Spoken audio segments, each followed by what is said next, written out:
We are live, and I want to say it's the last show. It's not. It's not the last show. It's not the last show. It's the countdown. We're going to call this the transfer deadline day countdown. And today we've kicked this off with none other than the man that kicked off the party. Yeah, there's a couple of others, but we've got Samuel in today. Yeah, you know Samuel. He's part of the team. He's part of the transfer exchange team, and he's done some digging as he always does. Samuel, what have you got for me today? Right. It's pretty much simple. Good evening to our viewers online and everywhere across the globe. And good evening to all the Arsenal fans around the globe. I think this is all the news that we have been all expecting. Whether you are an Arsenal fan, whether you're a Manchester United fan, whether you're a Chelsea fan, as I am, um, every Ghanaian is happy. I must confess that, and I might emphasize that uh, every Ghanaian is happy to see Thomas Partey come in to the Premier League finally. This deal, we started this deal for about 3 months, 4 months. I trying to be corrected though, but ever since that, we broke the story on the transfer exchange show, which went viral, and the Daily Express picked our story, and they did a good job by crediting us that indeed They we did. They confirmed the did. story. Mm-hmm. Yeah, absolutely. I think since then, personally, I've been getting some few messages. I've been getting some few calls from the diaspora and from friends of mine who are in the Ghanaian media, and they're trying to really push me to the wall to confirm if indeed the deal is going to happen. Because you look at the time that we confirmed, we broke the deal. There was the transfer window was not even opened, and people were even asking, if you look at how the COVID came in, if really the transfer Don't do this to talking me, son. about. We knew because we knew what we're putting it, because there's no way you expect. You expect to bring someone on your show and the person might comment. And bring up something that is not true. And so I Mm-hmm. was quite confident, but I am happy as a Ghanaian. I'm happy to see Partey come to England and prove what he has. In fact, after Maculation left the Premier League, we have not seen any Ghanaian who has played up to the top level to come into the Premier League and indeed, I mean, make all Ghanaians proud. Yes, we've seen Baba Rahman come in from Augsburg to Chelsea. He couldn't get a proper time with under Jose Mourinho and under Antonio Conte. It was very bad, and Mauricio Sarri was not close. He was nowhere close to the team. We've had Mohamed Salisu coming from Real Valladolid, but he's yet to play a single game. I've been told, and I've read a couple of stories where the coach is confirming that he will be given a playing time somewhere next month. Oh, sorry, this month after international break, which is quite fair because he's a very young player. Just came in, and then you need to give him the time. You need to adapt, and you need to trust him that indeed when he's given the opportunity, he's going to do what is expected of you. Now back to the party angle. This morning when I woke up, I received some text messages, I received some calls, I received some DMs, but all I was quiet because I had this feeling that, listen, yes, I confirmed that the deal is going to go through, but with a day and with less than 24 hours left, is it really going to happen? That was the question I was Sai was asking worrying. myself. Sai last night said, "I will not sleep until we sign Partey." Exactly. That's fine. So I had some few people that I work with, and they also came to me and called me. They were asking me if the deal is really going to go through, and I told them, listen, this is a transfer show. Today's a transfer deadline. Everything is possible. You look at the time that Chelsea signed Fernando Torres from Liverpool. It was Mm-hmm. absolutely madness. Now with the Partey issue, I was confident. I was quite confident because delayed for.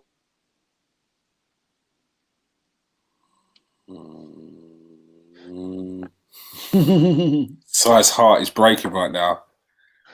I'm paying for his Wi-Fi. He's not getting a Chelsea shirt. He's getting a new Wi-Fi system. Here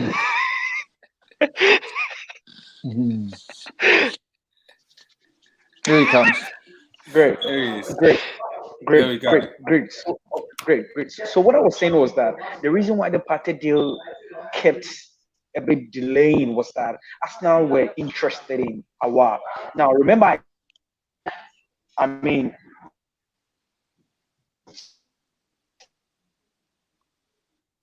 oh, he's killing me here. What's going to happen? We're going to get Partey. They are not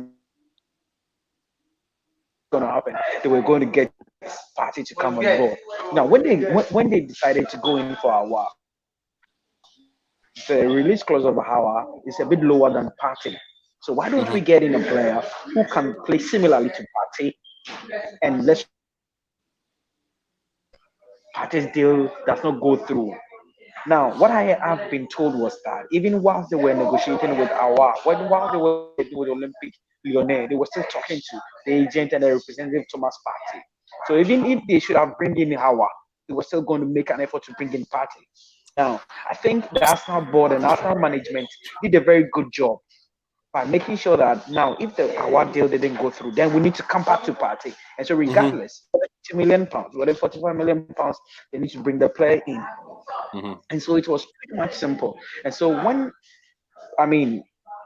don't have to say this, but I'm tempted to say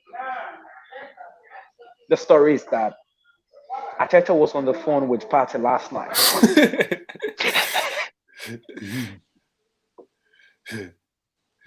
He's like, I don't want to. This is not good for my blood pressure. This. Clear. So, yes, in this afternoon, when the deal was on the verge of, when Partey was on the verge of, definitely, Partey knew what was going to happen today. He knew it.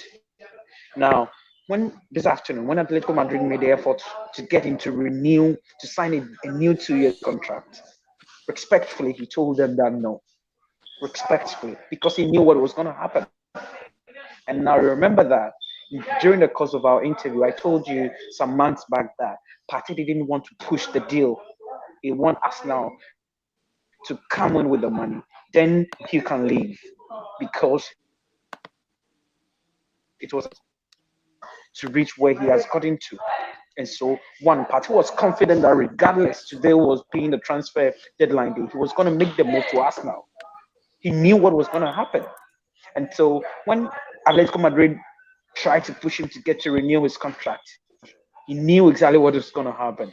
No disrespect to anyone, but Partey knew what was going to happen. I can confidently tell you that. Arteta spoke to him. He was convinced.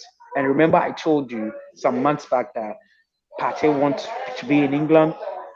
Partey wanted to play in the Premiership. Partey wants to prove people wrong, and the only place that he was eyeing to play was Arsenal. Now, in the Chelsea angle, yes, I can confirm to you that yes, there was a bit of interest, but it wasn't like the Arsenal one that was open. Everybody knew that Arsenal were going in for Partey. Arsenal were yearning to sign Partey. But the Chelsea angle, yes, there was a bit of interest. Chelsea were trying to push, but it was a bit late.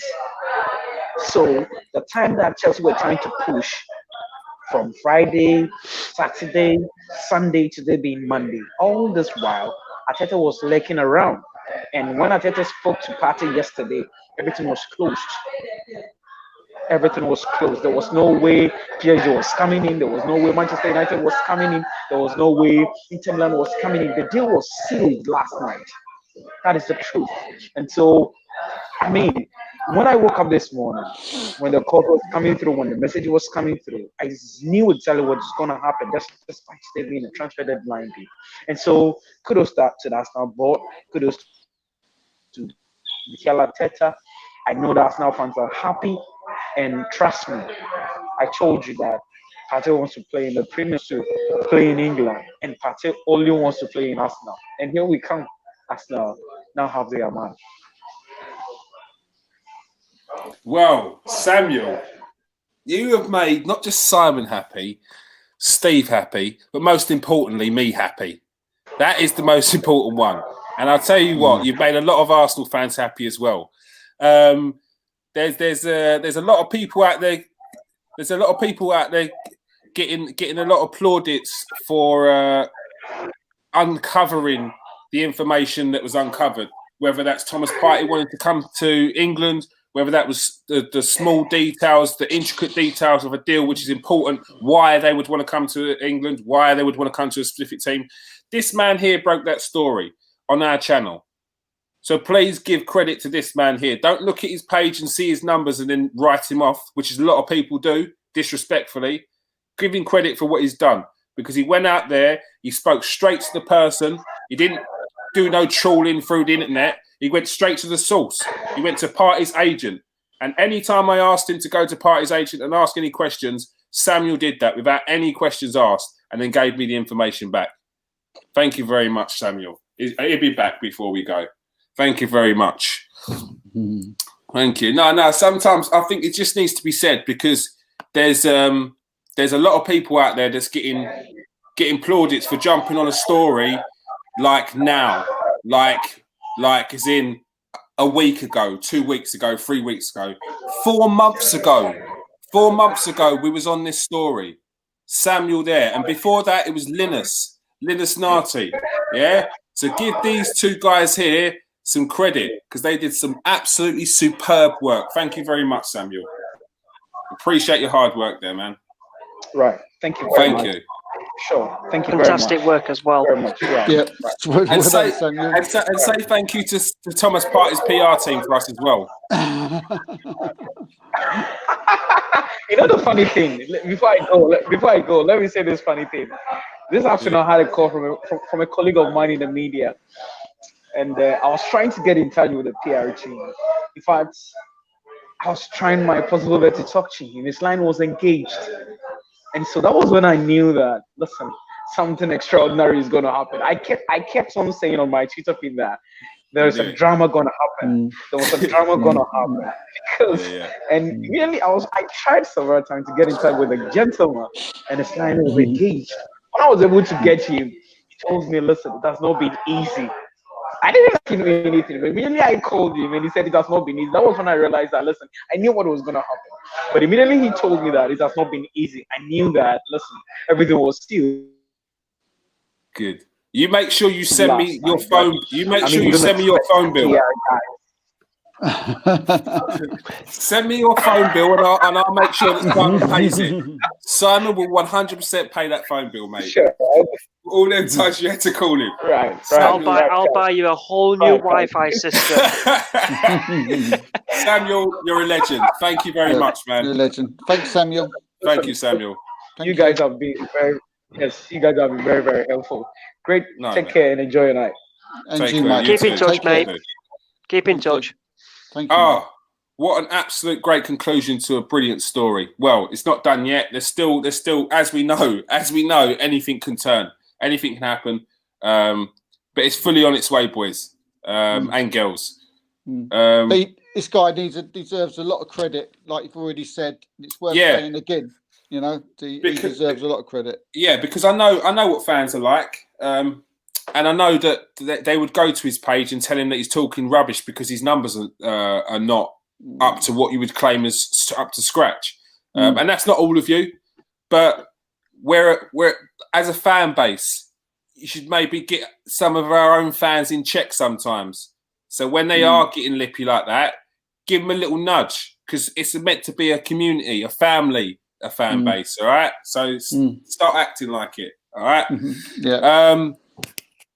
It's been madness so far on transfer deadline day. We've got Edison Cavani in the Premier League. We've potentially got Thomas Partey in the Premier League. Alex Tellers is a deal that's done as well. Honestly, the Premier League is looking absolutely disgraceful this season. It's on a different level, and I don't think it's going to stop. I think in the last few hours we could have some more transfers coming in. We have got Stevie Grieve coming in. Steve, can you see the private chat, Steve? I could just see chat. That's all. Do you want to press it? Chat. Yeah, we've got some. Let's have a look. No, okay, cool. I'll do that now then. I thought you did. No. Okay, cool. No. No. Everybody wants to play in the Premier League. I think that's becoming evident over the last few years now. With some older players, Aubameyang signing new contract, Gareth Bale coming back, Thomas Partey wanting to come here, Cavani wanting to play here. They all want to show what they're made of, and they want to show it in the best league in the world. Yeah, and we've got like I said, it's going to be exciting. Is there any? What other transfers have come through? I don't know what you're looking at, Si. Are you trying to look down the eye of the camera? Are you trying to jump through it to give Samuel a cuddle?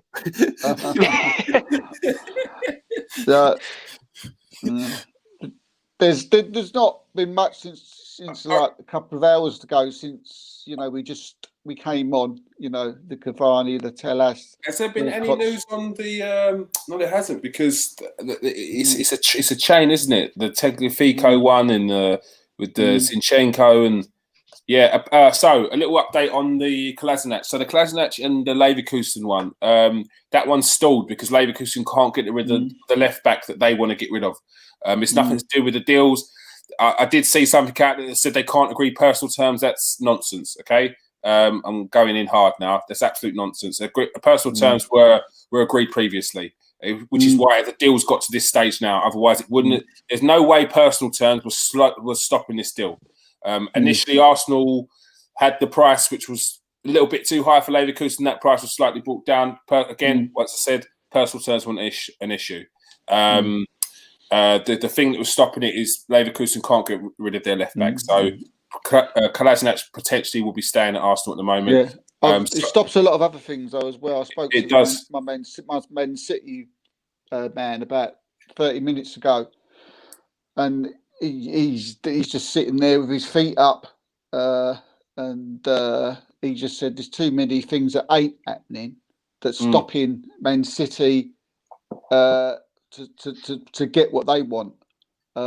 So he used a 4-letter word to describe the day of Manchester City.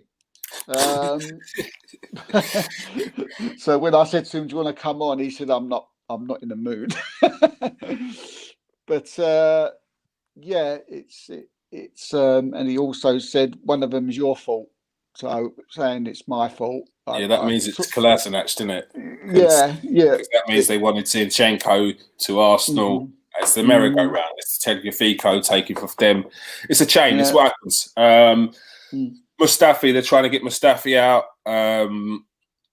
but there's no takers at the moment. But they're trying to do everything they can. Potentially, they were even offering loan deals. They just want people off the books. Socrates. Again, same situation, but his agent is also trying to get him off out of the books. He's trying to band him around other teams. But I think with Socrates, because there was interest from clubs in England, potentially Socrates can still go after tomorrow because he can still be transferred to an English club, and he wants to actually stay in England. So. Because he didn't want to leave, did he? He didn't want to leave initially. He was quite happy to sit on the bench and collect his money and see his contract out. Yeah.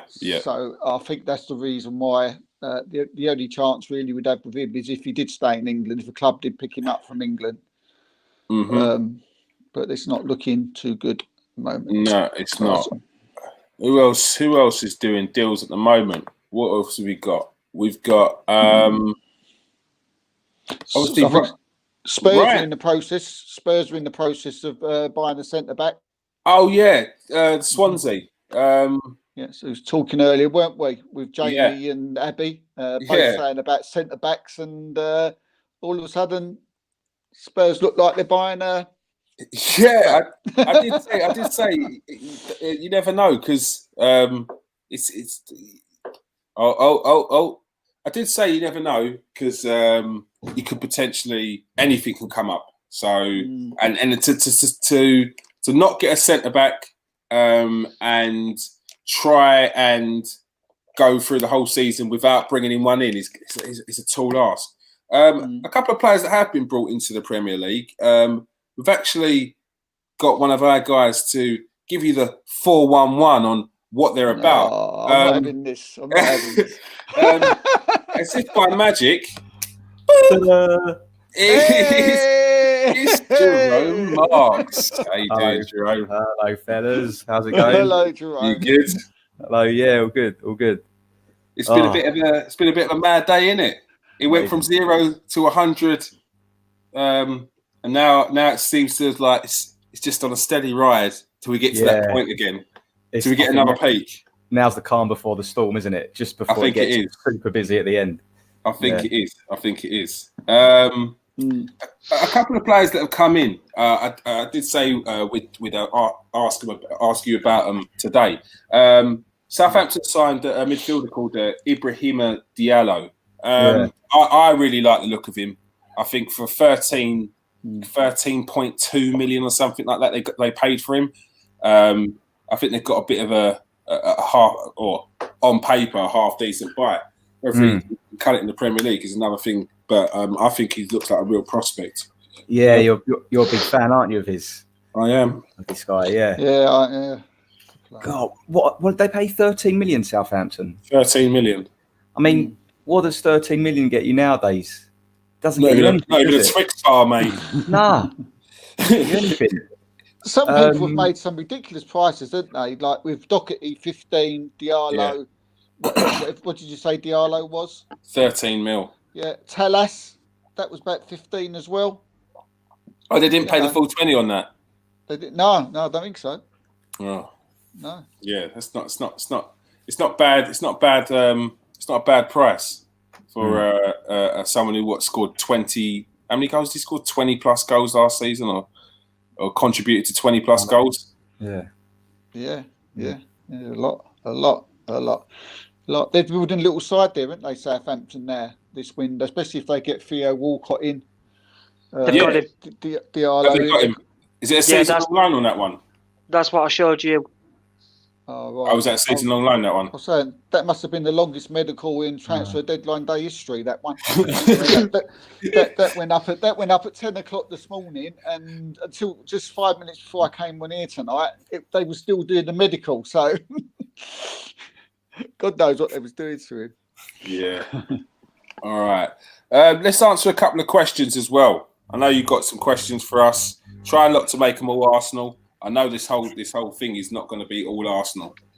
What you got for me?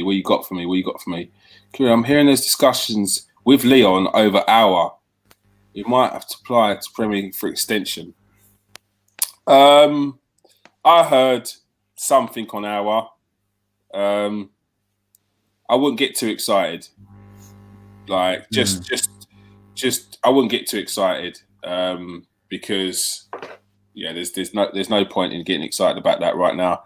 It's very late in the window. Although, as we previously said, the deal's there. Noise is coming out that there was something to do with his agent and money-wise. There's extra money, but yeah. Right now, I'm not even getting into Aouar with Arsenal fans. So, yeah, when that deal actually starts to get some movement on it, then we'll talk about it. But the information that I have is not worth talking about right now. Anything else? You know what's gone really quiet is Reece Nelson. Yeah, because it's going to be a late one. It's whether Arsenal make a dash for Wilfried Zaha. So, and I know that it said Everton were in discussions with Zaha. So, who knows? But maybe. But again, it will be from now. What we got? 4 hours. 4 hours till the deadline. Now, there's a lot that can happen in 4 hours. So, I also heard that players like Willock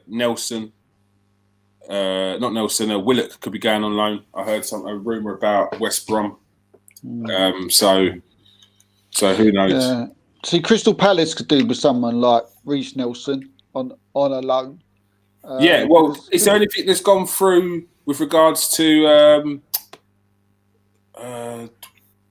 If it's a loan, though, with Zaha and Reece, isn't the window open for another month where they can move in the country? Yes, you can. You can. It's not. I don't think it's a month. Is it? I think it might be like. It's like a week or something, isn't it? 10 days. I think it's to the 16th or 15th or 16th. Yeah. You can do it So Reece and Zaha could still move technically if it's a loan and it's in this country. Yeah. So West Ham actually did bid for Andros Townsend, $6 million. I think it was this morning. Yeah. So we're waiting to see what happens there. It's like what Roy Hodgson said, didn't he? He said until we've actually got someone in, Zaha won't be leaving. So, and Roy Hodgson's pretty. I believe adamant. Roy Hodgson, when he says things. I don't think he'd make himself look silly or say something that was not true. In front of the television. So I mean that was his word. So that's why I was thinking someone like Reece Nelson, something that could be done quick. Because Zaha wants to leave, they should just let him go. Whether it's Everton, whether it's Arsenal, just let the kid go, for God's sake. It's very unlikely with the lateness in the deal. I mean, Alex Iwobi went on an hour to go. Alex Iwobi went to Everton, didn't he? With like an hour to go. Yeah, look, it's not. It's not the case if it's this way. I mean, Arsenal have lined up Reece Nelson as a direct replacement for him anyway, so it's not out of the question. And it was set up for that anyway. That this deal was set up, personal terms agreed. You can have Reece Nelson as it's a quick deal. Who knows? Well, who knows? Jerome, I know you had a little look at Thomas Partey. Yeah, little look. For anyone that hasn't seen him or hasn't seen what kind of a player he is, could you describe to the viewers what kind of a player Thomas Partey is and what Arsenal should be expected if they can get this one over the line? It's not a done deal yet, people. Not a done deal yet. Magic. What sort of player is he? Just over. Obviously, he's a central midfielder. I'm sure everyone knows that. And people have said that he's a defensive midfielder, but I don't think that he's capable of being a lot more than just a defensive midfielder. This is a player. If Arsenal get him, I describe him as a transformational player. I know one player doesn't make a team. It doesn't make a team, but one player can have a massive impact on a team. I think that people might disagree with me. I think the centre midfield is the most important position on the pitch. Oh yeah. That's just my personal view. And you can have a great striker, a great centre back, great goalie, but if your midfield is no good, you got problems. So as I was saying, people see him as a defensive midfielder, but when you look at it, apart from Thiago, who's just signed for Liverpool, in the top 5 leagues, Thomas Partey is the best success rate in terms of taking players on than anyone else apart from Thiago. And you don't expect that. You don't expect that from a defensive midfielder. But I find it lazy when people just say he's a DM, though, Jerome, because he's not. He probably describe himself as a box-to-boxer because he's got more. He's got more than just winning the ball. Yeah. He doesn't just cover the box to the box. He'll cover sort of wing to wing as well. I think I first noticed him when we played Atletico Madrid when Arsenal played Atletico Madrid in the Europa League semi-final. And he actually started in centre midfield, but they had a player sent off Atletico Madrid and he went to right back. And when he went to right back, obviously not his position, and after 5 or 10 minutes of seeing him play, I thought, all right, let's just forget the left wing because we're not going to get past this guy. He's too big and strong. Try and score it somewhere else. I think in the end it was a cross and Lacazette scored a header at the far post. I mean, whatever sort of superlatives you want to throw at this guy, he's one of the. I mean, to sum up, he's one of the best central midfielders in world football. I watched him against us in the Europa League semi-final, and he ran through our midfield, every single one of them. Arsenal midfield, Simon. Go on, Jerome. Yeah. In terms of like, look, obviously defensively he's brilliant. He averages over 8 ball recoveries a game. But he's been playing in a team that's just so defensively minded, and there's clips of him when he played against Liverpool last season where he's sort of bursting through the midfield, and I think Arsenal fans will see him do that a lot this season. He's got all the technical ability to do that, to take players on, as we said earlier. Sure, he can sort of dictate the play as well. He's just really going to transform Arsenal's midfield, and obviously people have been saying they haven't had a player like him since Vieira, and I think that's going to be true. I just hope for Arsenal's sake he can settle in quickly. And you've got to remember, he's been working for such a demanding manager.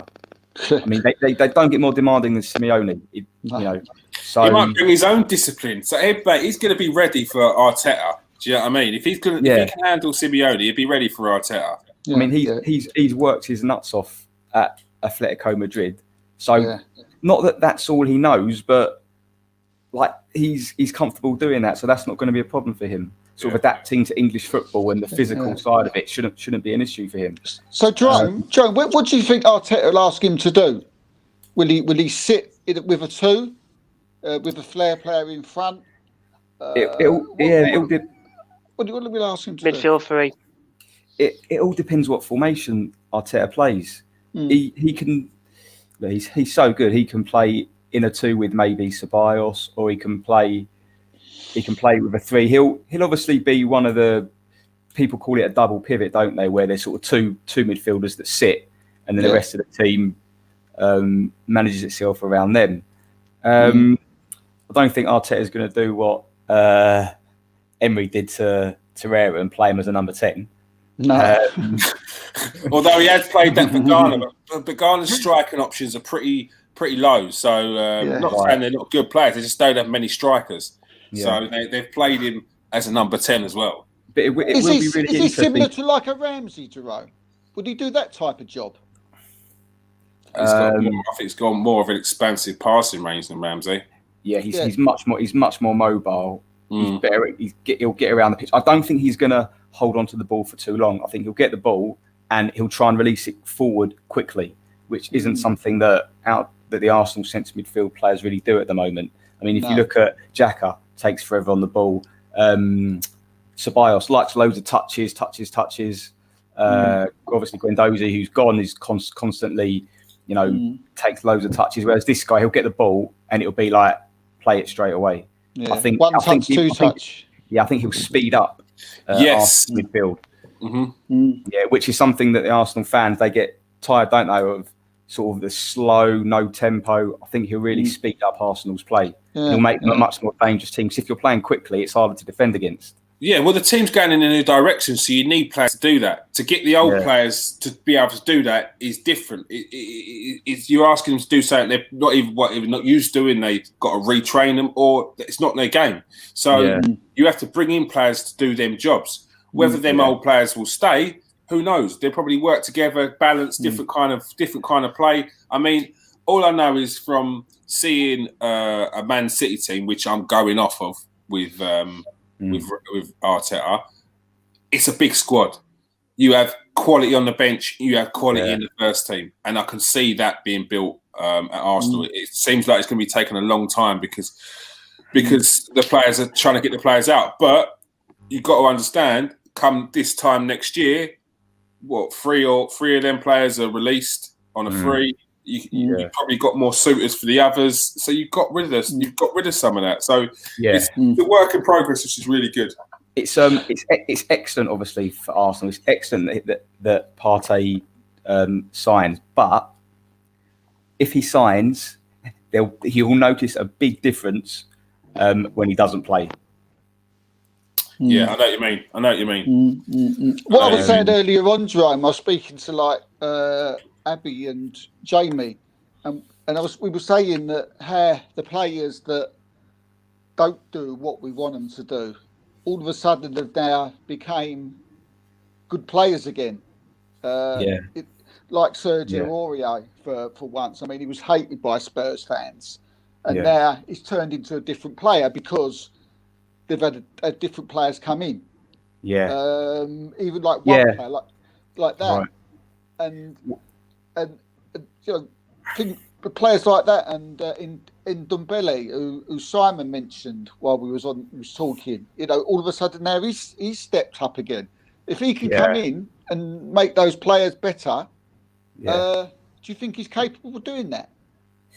Yeah, definitely. I think the difference with Partey, I think, is that with all the other players, or a lot of the other players that Arteta's worked with, he's tried to improve them, but he's maybe played them in slightly different positions. Maybe he's played Tierney as a left centre-back where he hasn't played before. He's played Aubameyang on the left wing. He doesn't have to do anything with Partey. You just play in the centre of the pitch.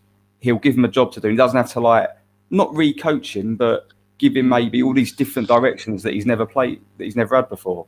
Yeah.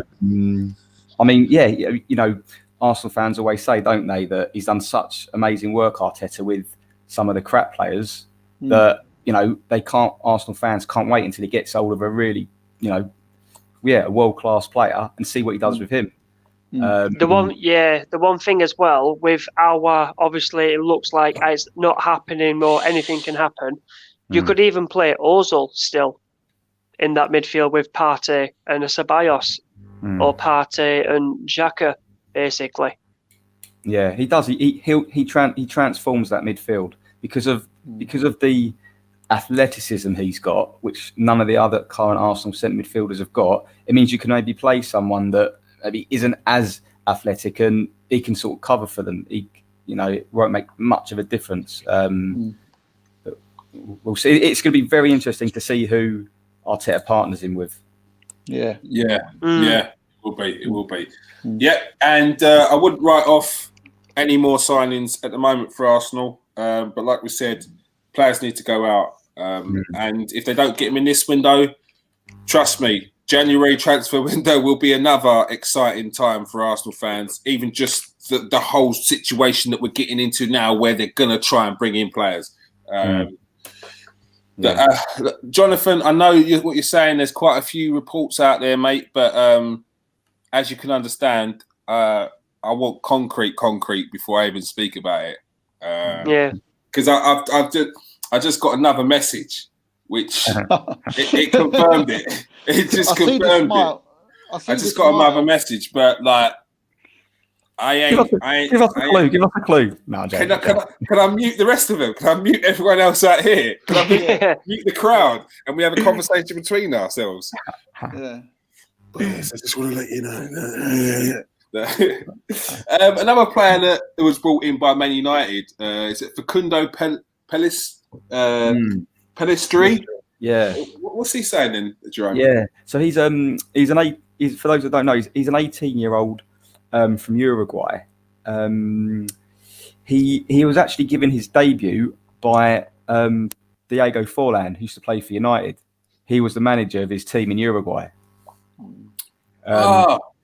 Yeah, gave him his debut when he was 17, and he's already played 30 games for this club. They're called Peñarol. I think that's how you pronounce it. Peñarol. Christian Rodriguez and plays for them, and Diego Forlan's the manager. Cavani was actually going to go back.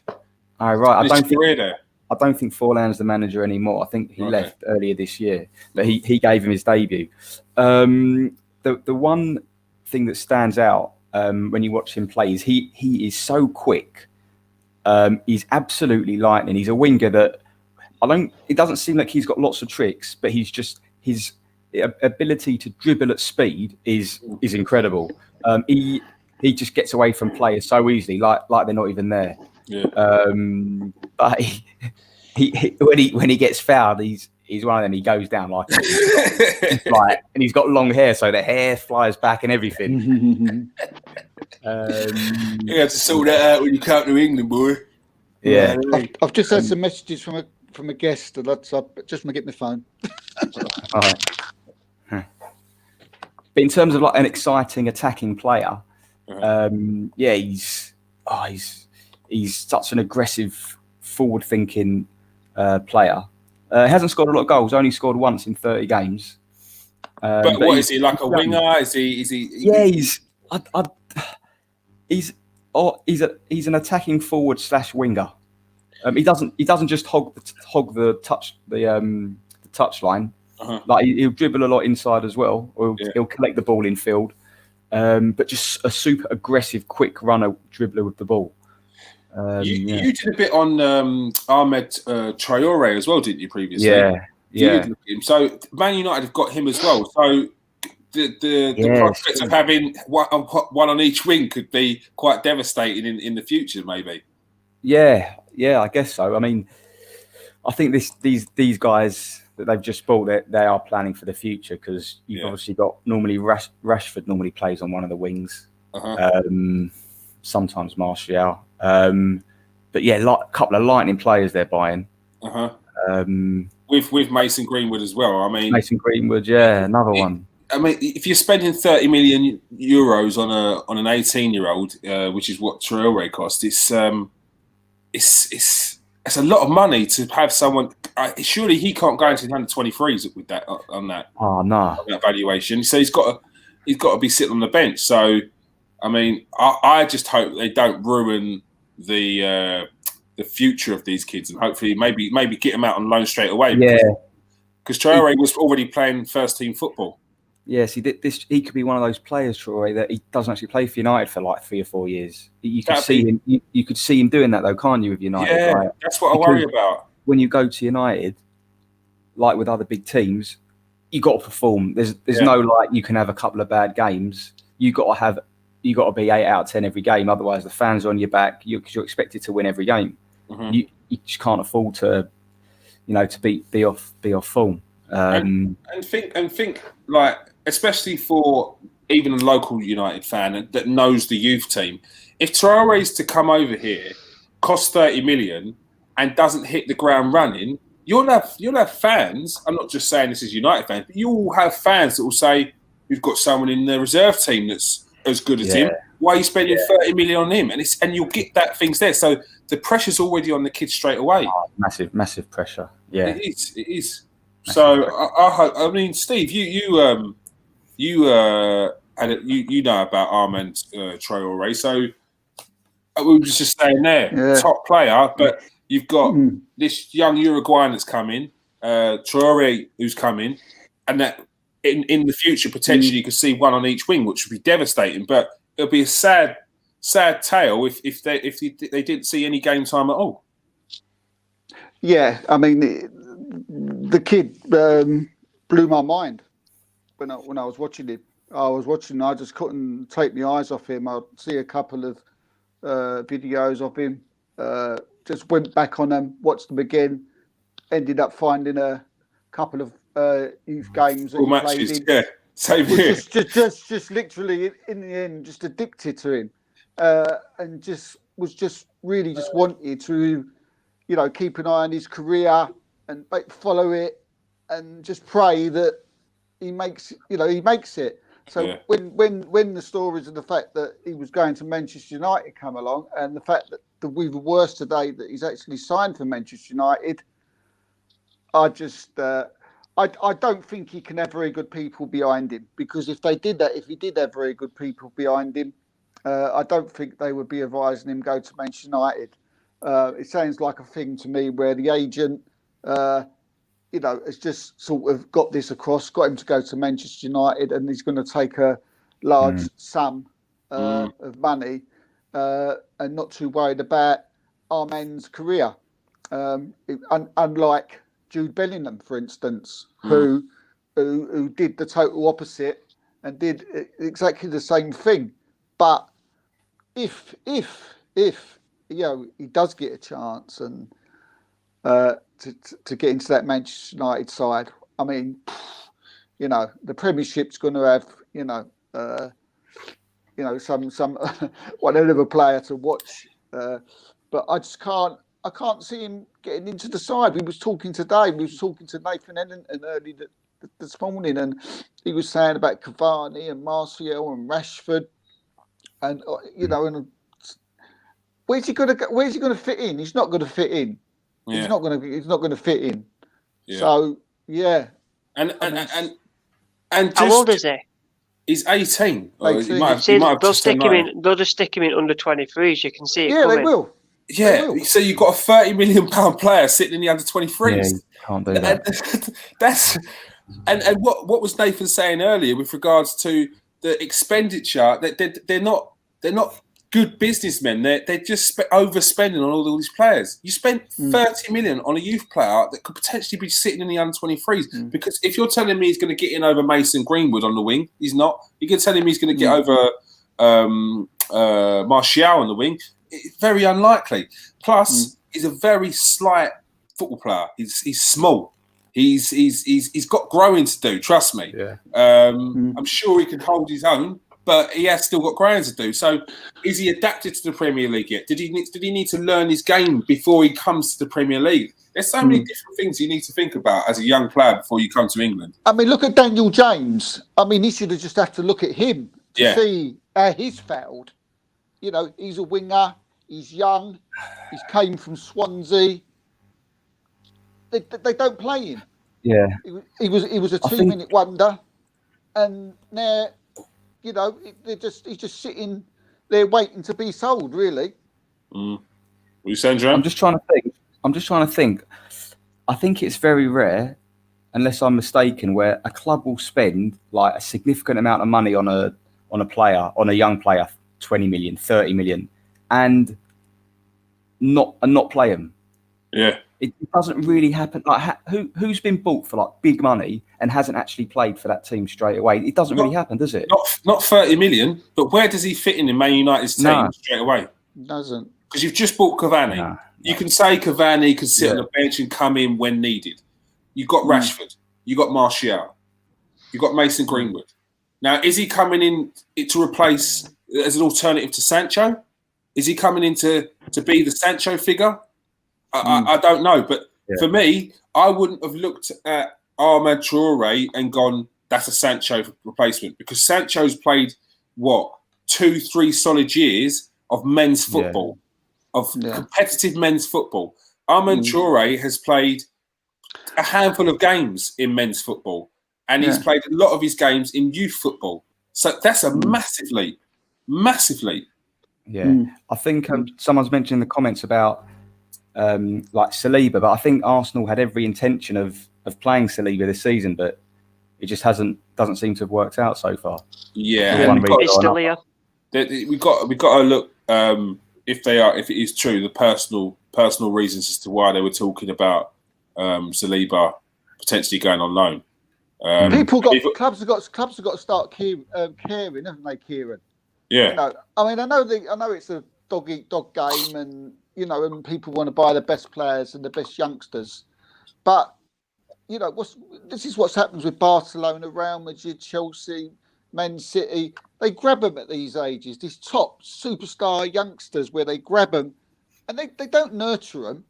They just put them on the bench. I mean, Phil Foden. I mean, Man City have apparently got about 11. I was speaking to the Man City guy. He was saying they've got like 12, 13 people who he goes to watch weekly, who are absolutely outstanding. You know, then you'd be like, wow, like Ajax, but they never get a look in. They never get played, and you'll never hear about them. You'll never know about them, and they'll just go off in the distance. Yeah, that is a serious worry. Are Man United still chasing Sarr? Because that for me would be the alternative to Sancho, not one of these youngsters. Well, it was the last I've heard about Sarr is that they was making inquiries about Ismail Sarr.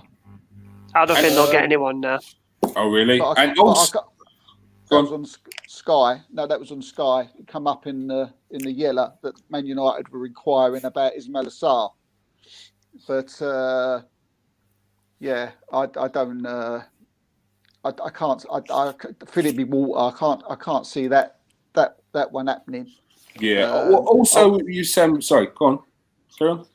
No, I was going to say, no, Manchester United, they're probably still thinking they've got half a chance of getting Jadon Sancho, so they put that one out there thinking that they might.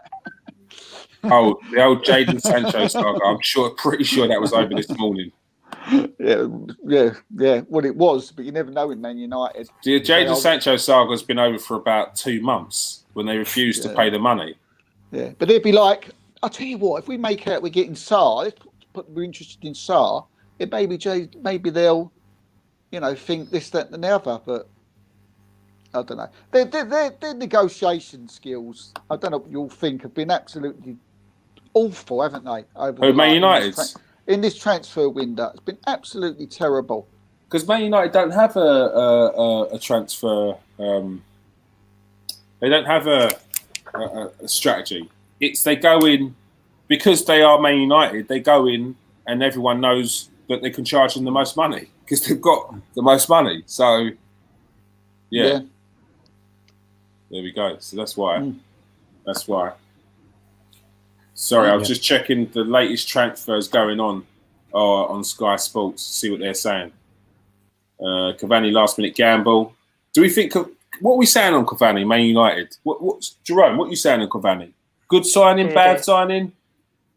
Oh no, I'm not talking about Cavani. I'm talking about Man United.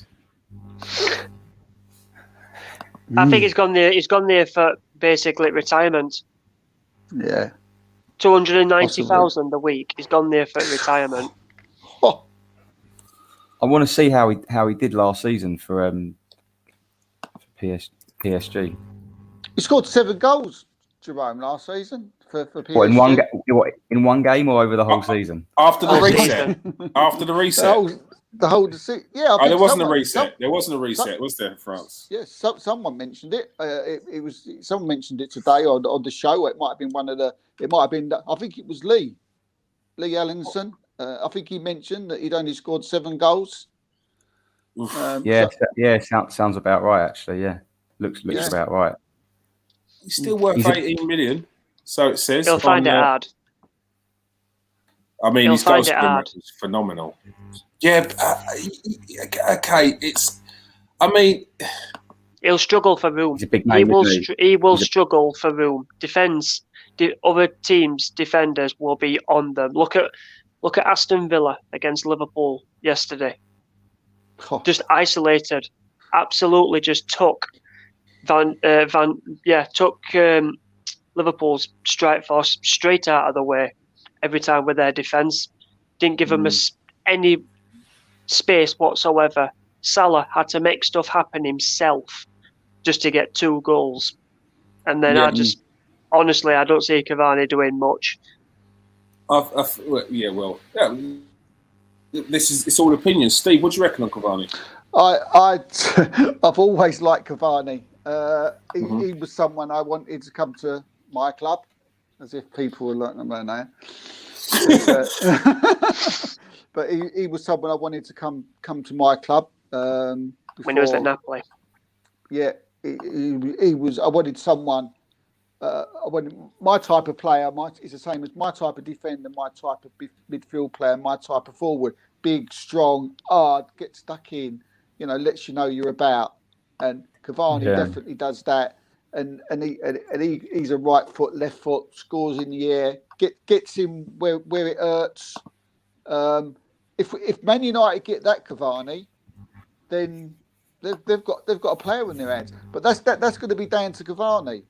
That's going to be down to him. Like Simon said, whether he comes for just his last payday before he retires, or he's coming here to, if he comes in like Ibrahimovic, if he comes in with that type of attitude. I was going to say. Yeah, I was going to say.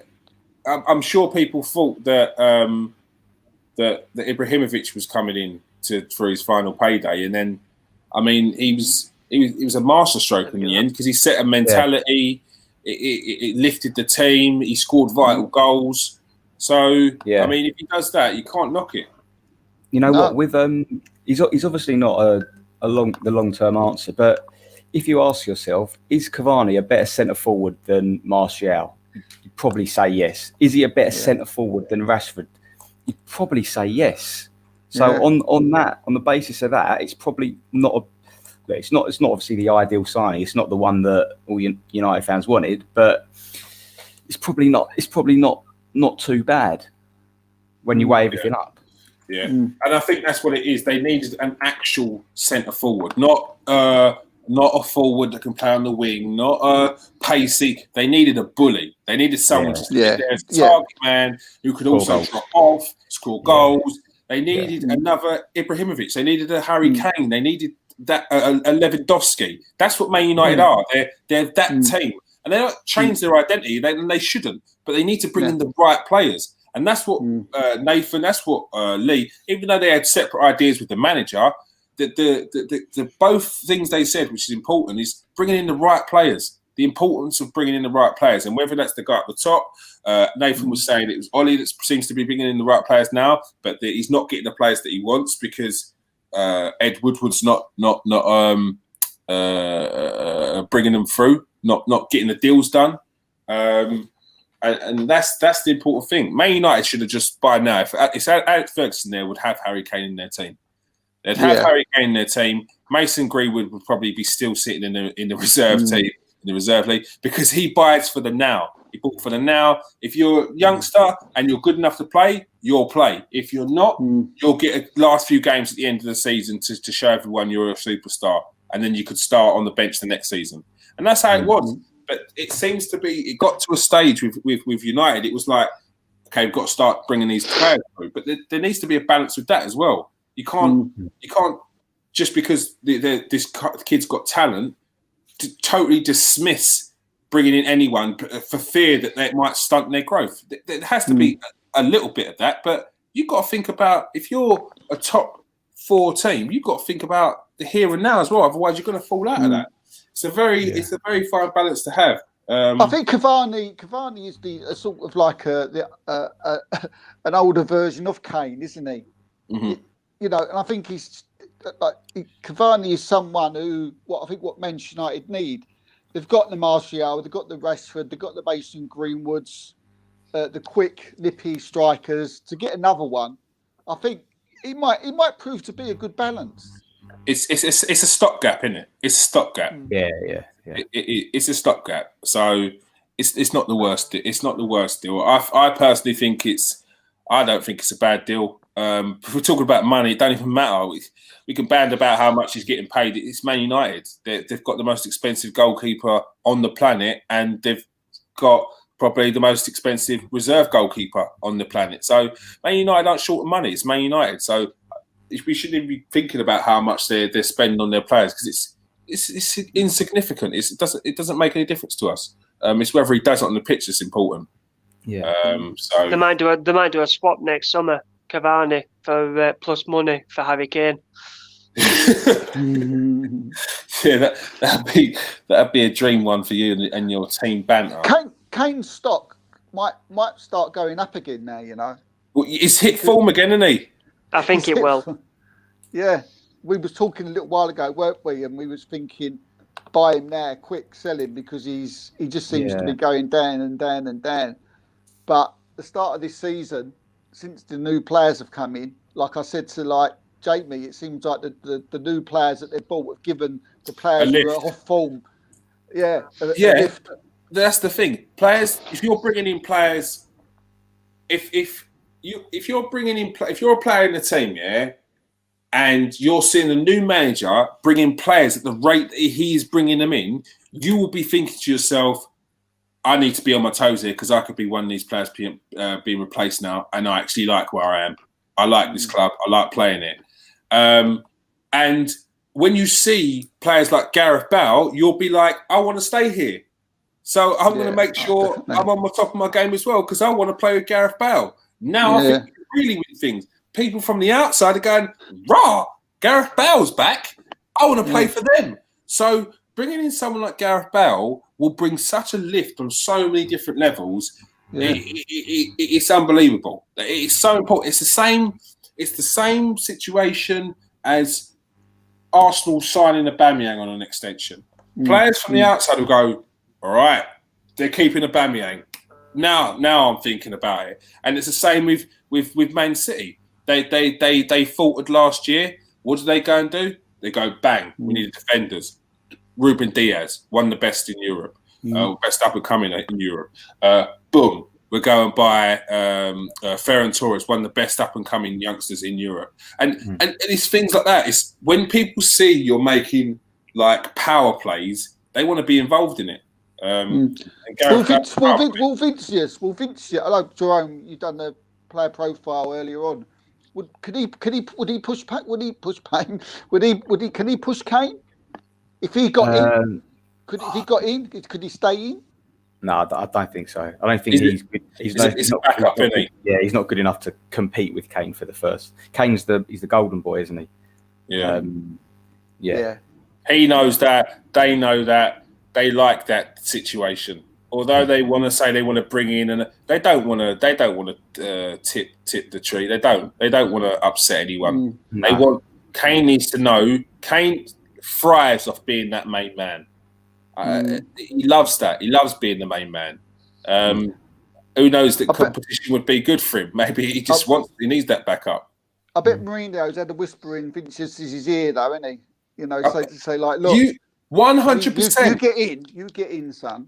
You'll stay in, boy. Right? 100%. But that's what you want from the manager who's bringing you in. You don't want, don't worry, you'll get games when Harry's not about. You don't worry, you'll be the first. No, you don't want that. Don't want that. Yeah. See, that's what we want. That's what we want. what Arsenal want. You know, they want competition in every area. And that's why, you know, I don't think Lacazette's, you know, hasn't got really a lot of competition, has he, really, at the moment? You know, no, he hasn't. Good competition. Yeah. Well, yeah. He's got. If you're talking, Lacazette. If you're going to talk about Lacazette, he's got Eddie and Nketiah in front of him.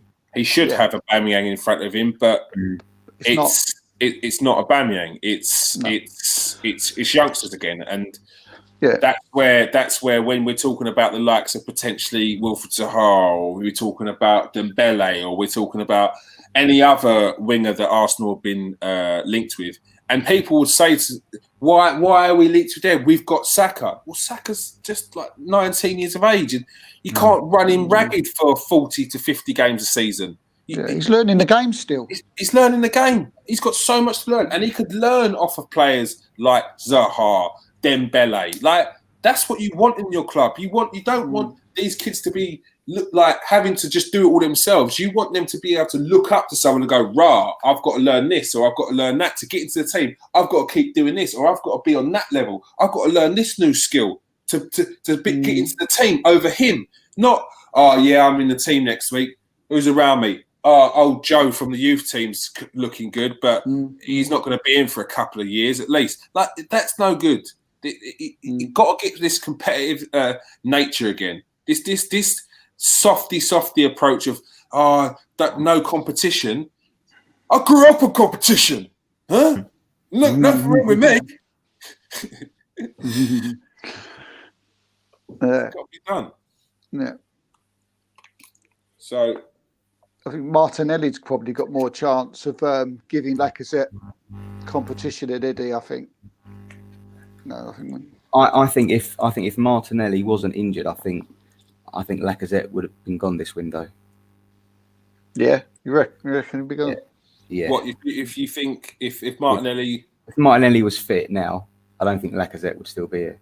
Do you think they would have sold Lacazette on the premise that it would just be Martinelli up top, or do you think they would have been? I think they would be. But they would have risked it. I think they'd have been happy with Aubameyang, Martinelli, and Nketiah, who could all play down the middle. Do you think?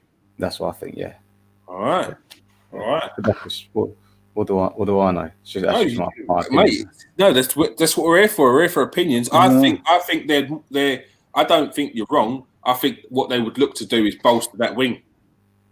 Yeah, I think they would definitely look to bolster the wing as opposed to bringing someone in the middle. I think. Yeah. Depends if Arteta wants to play Aubameyang on the wing or up front. I think wingers are very integral to an Arteta style of play, and I think that you've got your main man who is expecting to be there for the majority of the games. Yeah. And then I'm just doing it as a Man City thing. Sergio Aguero, Aubameyang. Jesus, Martinelli. Then you got your wingers. Well, your wingers can't be for the full season. Saka and you got Pepe, yes. You got Willian, yes. On your left, you've got Saka. So there is need for another winger if he doesn't fancy Lacazette, which he doesn't. Just to get that out of there, people, Arteta does not fancy Lacazette. Once again, who I worry about is Everton. I mean, they're doing a lot of things right at the moment, aren't they? Yeah, but is that necessarily going to knock out Arsenal? Do you reckon that will knock out one of the other ones? I mean, Tottenham are back on their game, and I thought they might have slipped out with the fact that it didn't look like they were buying. Well, we were saying last week, wasn't we? It's funny how at the beginning of the season you pick your top four, and then we're only in like 4 or 5 games in, and all of us, all of a sudden you're going, well, hold on a minute, because if you know your football, you can work it out a little bit. You know, you're looking at Man City, Liverpool, and then I don't know. You're looking at Everton. I don't know on form ways. You're looking at Everton, Tottenham. As next.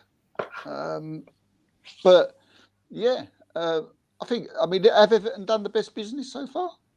I'd say Everton have done the best business. Everton, Tottenham, Villa. But I'd probably say Everton. I mean, you worried about Everton, Si? We'll have to see. Time will tell. See if they drop any injuries or out. Because it's all the same. If we drop Partey for a month because he's injured, and then it's Xhaka and El Neni, innit? He seems like he's getting another chance out, El Neni, doesn't he? He seems like he's getting another. Yeah, but what it is, I think it's because he knows his weaknesses. He knows what he can do, and he's not trying too much. It's win the ball, pass it off, and as been said previously, he doesn't earn much, and you're not going to get much for him. So you might as well just keep him as a squad player. He's experienced. Yeah. I mean, I'd rather have him in that position than Joe Willock because that's a unanimous decision. And someone like Joe Willock needs to go out on loan. So that's just my opinion. So who else has done business this transfer window? Let's have a little quick look. Well, you got Everton, Tottenham look good. Chelsea have done well, haven't they? Yeah. Even though Werner ain't at the ground. Yeah. Chelsea's done their business like well early, so it almost seems like you forget it. I think when you look at like, who would you say is the best buy so far? You know, in the window, and I don't know what other people think, but whether it's just the fact that I've happened to catch him more than some other players, but James Rodriguez. What were you going to say him? Did you? Yeah. I've been watching him. He's been unbelievable. He's an outstanding footballer. He's been excellent, hasn't he? He's just different gravy, mate. Absolutely different gravy. And again, you can't help but thinking, why didn't we get him? Why didn't you see him? Why couldn't we get him? But I think he had this Angelotti thing going. That's it. Yeah, he had a relationship with him. Why do you think it is that no one gave James Rodriguez the time of day? Don't know. Like he was bought by Real Madrid, had a time there, brief time there, went to Bayern Munich, had time there. Then no one wants to touch him. It's like someone did say that you'll get the best out of James Rodriguez in the first half of the season, but when it starts to get cold, he's done for. But that remains to be seen. It might give a few answers to why he didn't do too great at Bayern Munich, because it's just cold out there. It's always cold. Yeah. But who knows? I can't see him dropping off that much. And even if he does, because one player that used to do that, I remember Oscar for Chelsea. At the start of every season, he was mustard.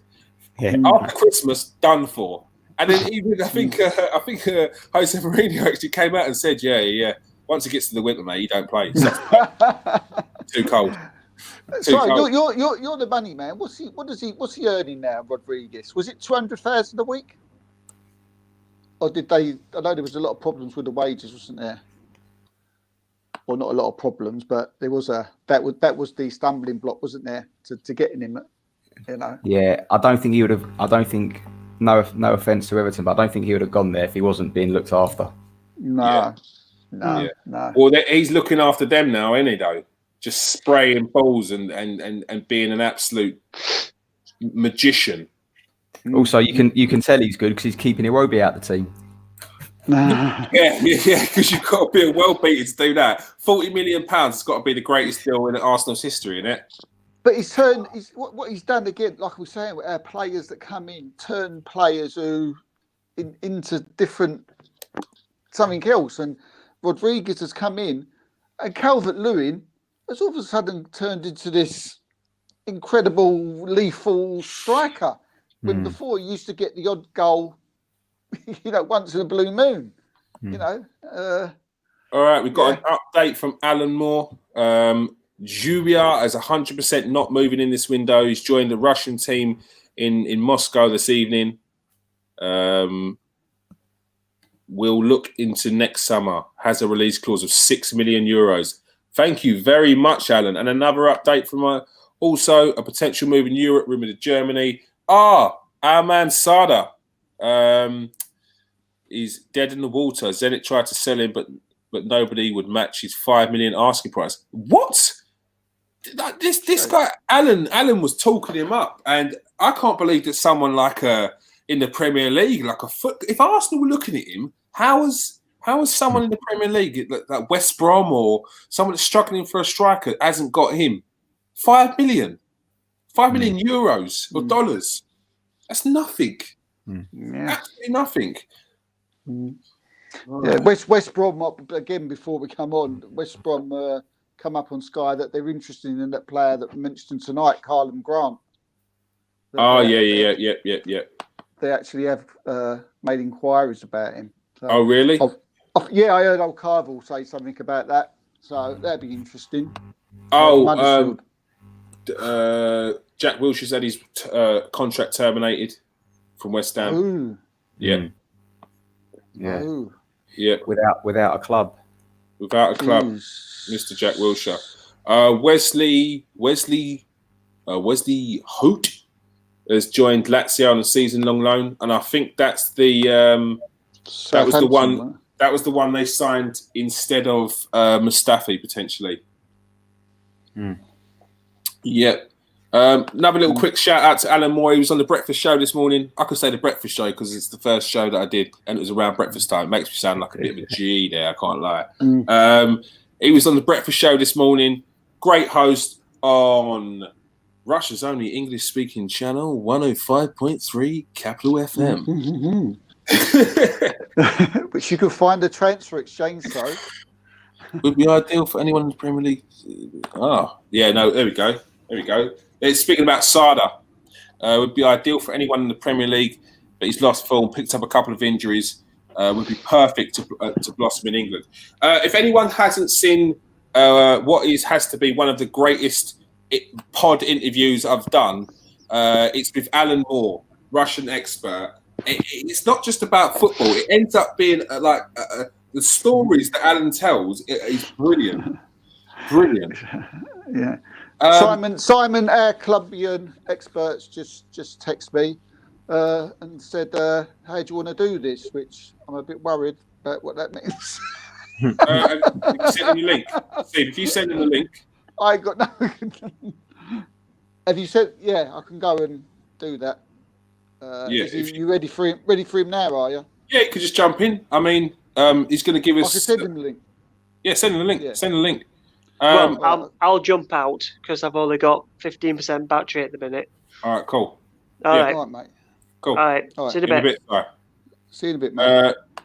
Little quick question: have you heard about the two youngsters that Man United are trying to sign? Is that you talking about Traore and Passetti? Is it? We just spoke about them earlier, but Gareth, we are just about to get a South American expert on, and I'm pretty sure he will have. I mean, Jerome just gave us the 4-1-1 and what he's about, and I feel like I know the player inside out. But if we want just a little cherry on the top of that, I'm going to ask the South American expert what he thinks of him as well. He's also probably got some information on any other players that are coming over. Who else has been brought?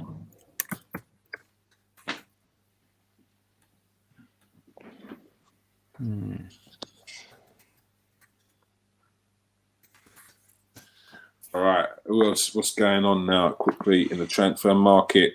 Redknapp tips Spurs. Harry Redknapp tips Spurs to win the title. What do we think of that, people, in the comment section? Do we think Spurs could win the title? Steve says no. Talking rubbish, isn't he? Talking rubbish. Joining late. Any hope of going for Awar in January? Look, I'm hearing a lot of stories about Awar.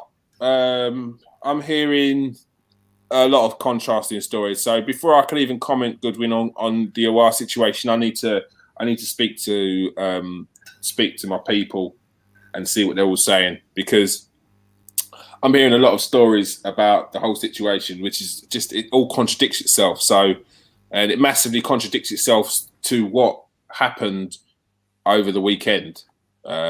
So yeah, that remains to be seen. Eric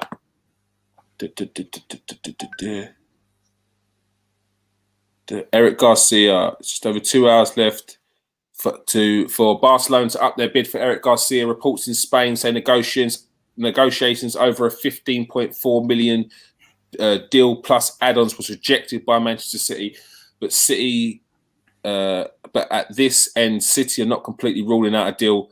They want closer to 20. Am I right in saying that Eric Garcia's only got a year left on his contract, Steve? Yep, I think I am right in saying that. Thank you very much for that confirmation there, Steve. Have you seen what Sergio Romero's wife wrote on Instagram? Oh, is this the Man United second goalkeeper? Yeah. No, what did he say? What did she say? She basically said he's got Man United to 4 finals, but he's never played in them. Time to let him go or something. Like let him free or let him go. Yeah, it's that thing with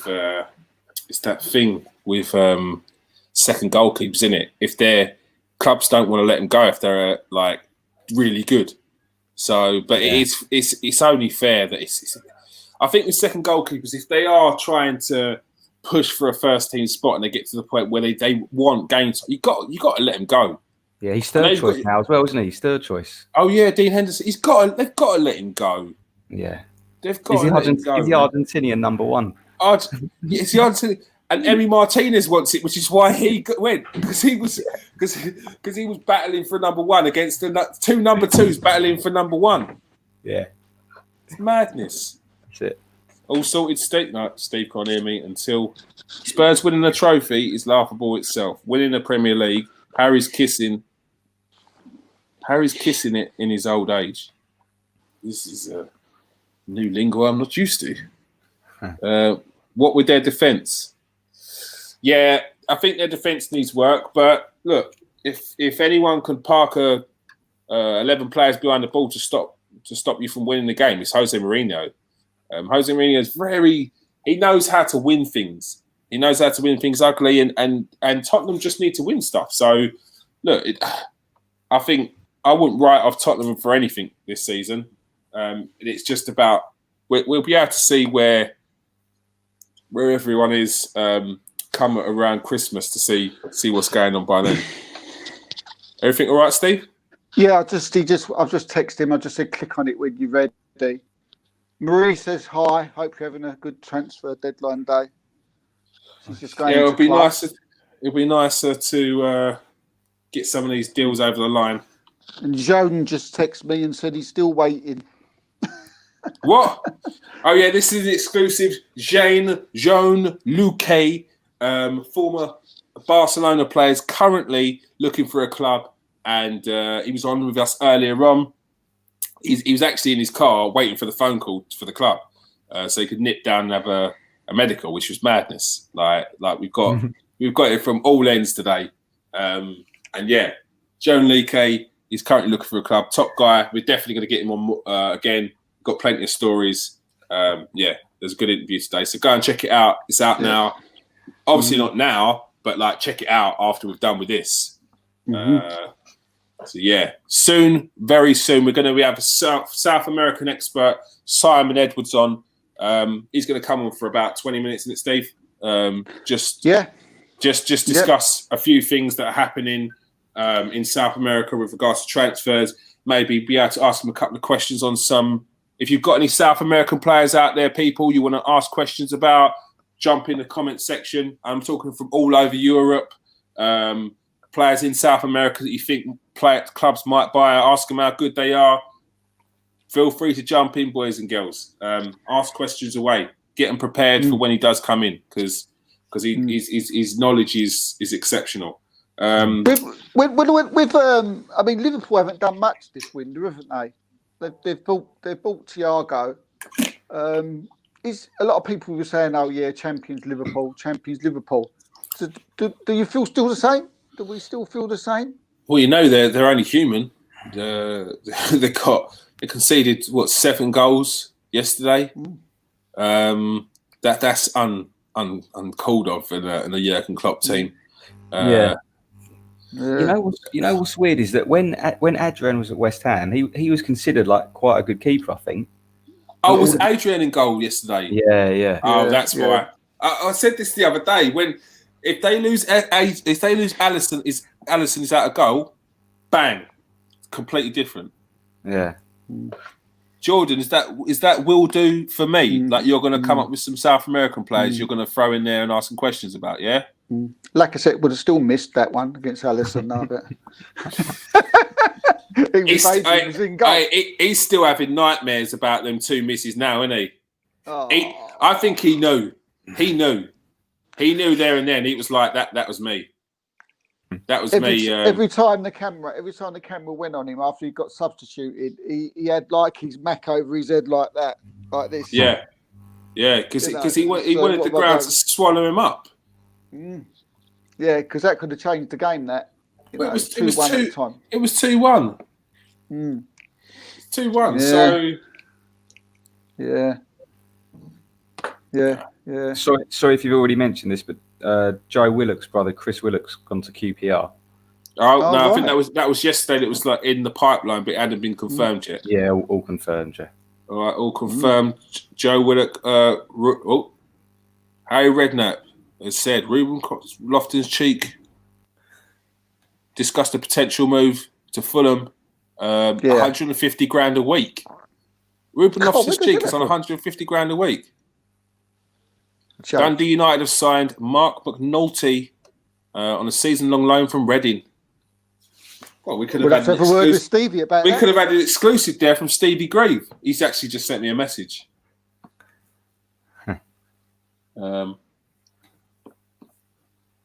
But yeah, not to worry.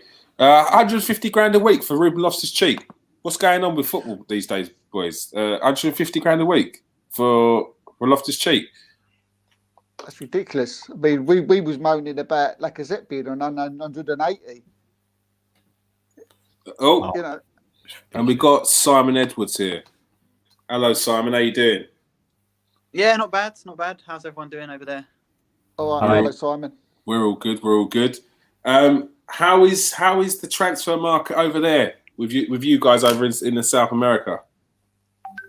Yeah, I mean, obviously, in terms of transfers over this side, the window's slightly different. The US is a bit later as well.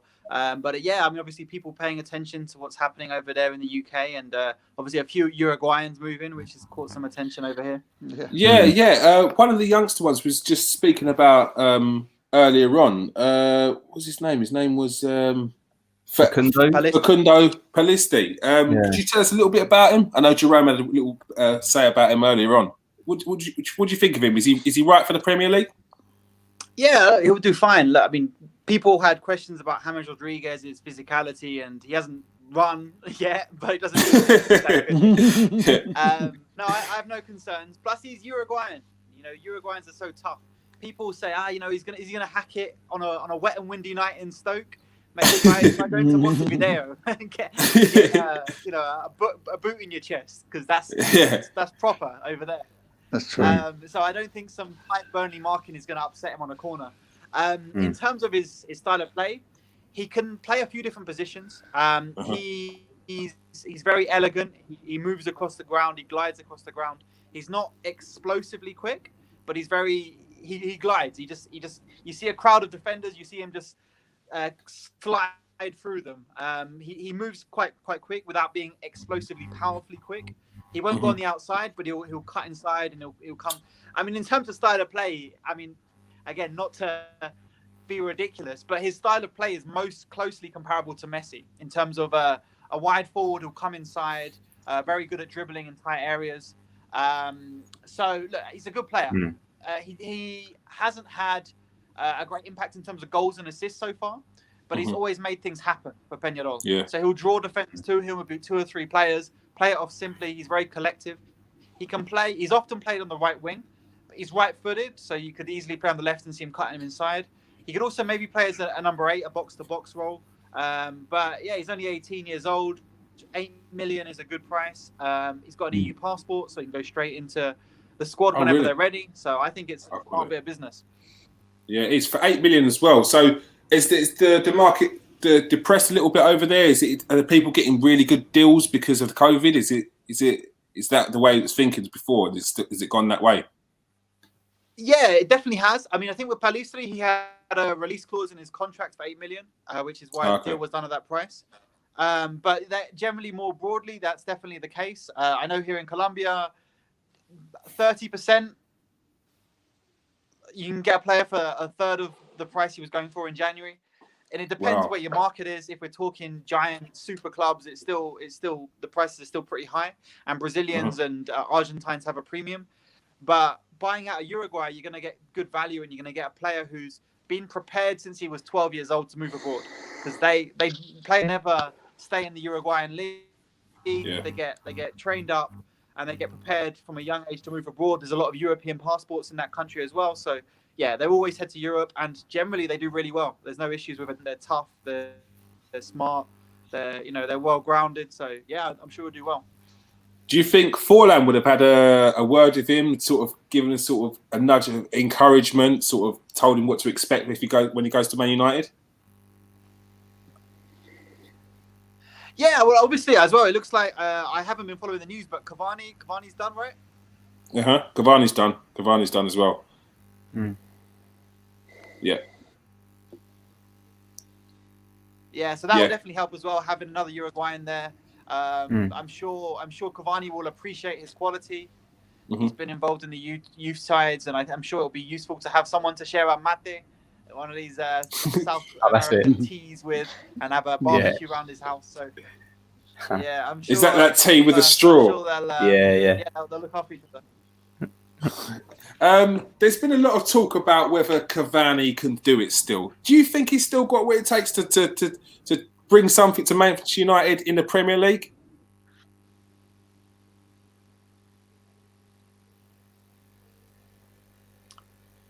Sorry, mate, I had a little trouble there. I couldn't hear you. I said there's been a lot of talk about Cavani and the fact that he's potentially over the hill. But do you think he can still cut it in the Premier League?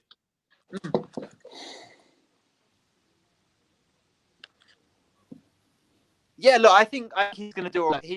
I think it's going to be more of a Henrik Larsson kind of situation, right? He did pretty well. End of his career, came in, a proper goal scorer. I think with Cavani, you've got someone very hungry, a great attitude, in great shape. I think in terms of fitness, I wouldn't have any concerns. He was still a valuable player for PSG this year. He's always done. I think the concern will be if he's a fringe player. He's finishing at times. It hasn't always been consistent. But what you do get with Cavani is a player who makes and creates chances and has 4 shots on goal a game. Is very hungry around the box, can pounce on things, has sharp movement, has good athleticism. So I think you've got a lot of ingredients there. He will miss chances. He'll swing at chances. He'll miss some easy ones, some difficult ones. But I think with Cavani, you'll have a player who makes things happen. And I think Man United have got a young forwards, a lot of good options, and there's a lot of fluidity there.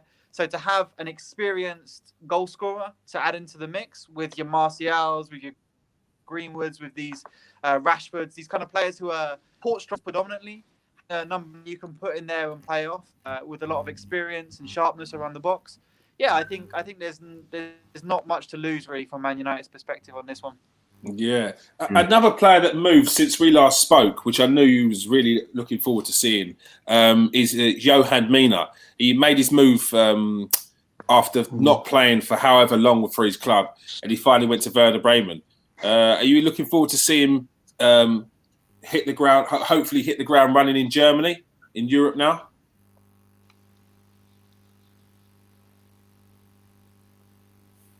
I'm having connection issues. I don't know if it's me or you, but I couldn't hear you. I'm sorry, man.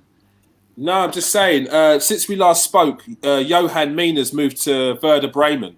For people who don't really know about him, what should they expect from him?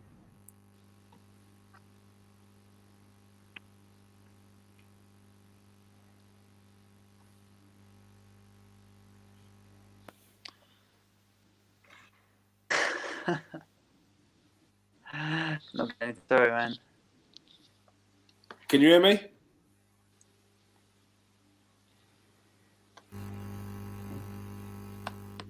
It's like live TV, people. This happens.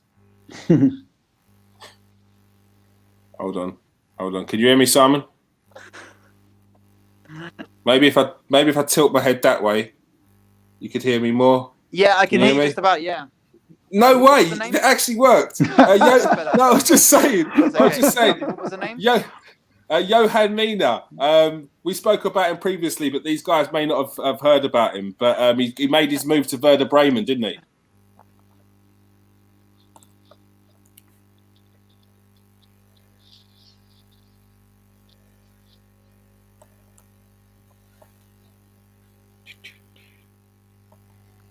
Oh. We lost him. We're trying to get him back. Switch out. He needs to tell you about Johan Mina. Come on. What questions you got for me in the comment section, people? We've got a South American expert on with South American Wi-Fi. There we go. All right. Is he coming back? Or does he think I just kicked him out?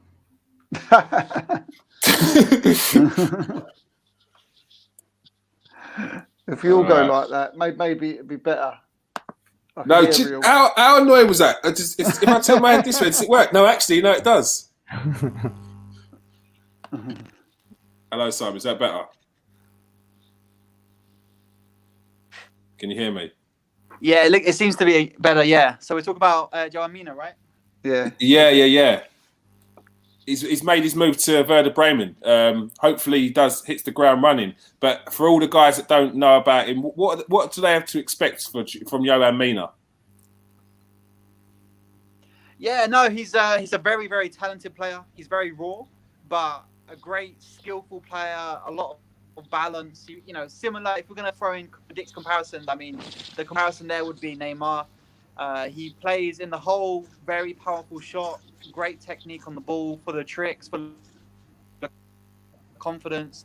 Was the top goal scorer for Ecuador at the U17 South American Championships. So it's a good move. I imagine he'll play mostly youth football for at least a year. But the talent's definitely there, and he's one to keep an eye on because check him out on YouTube. Some of his goals are ridiculous. He just shoots from anywhere. They fly in the top corner, and he's got plenty of tricks and great dribbling skills. Yeah, he's definitely a talent to watch. Are they going to be doing the under World Cup again this year, or they postponed it? What are they doing with that?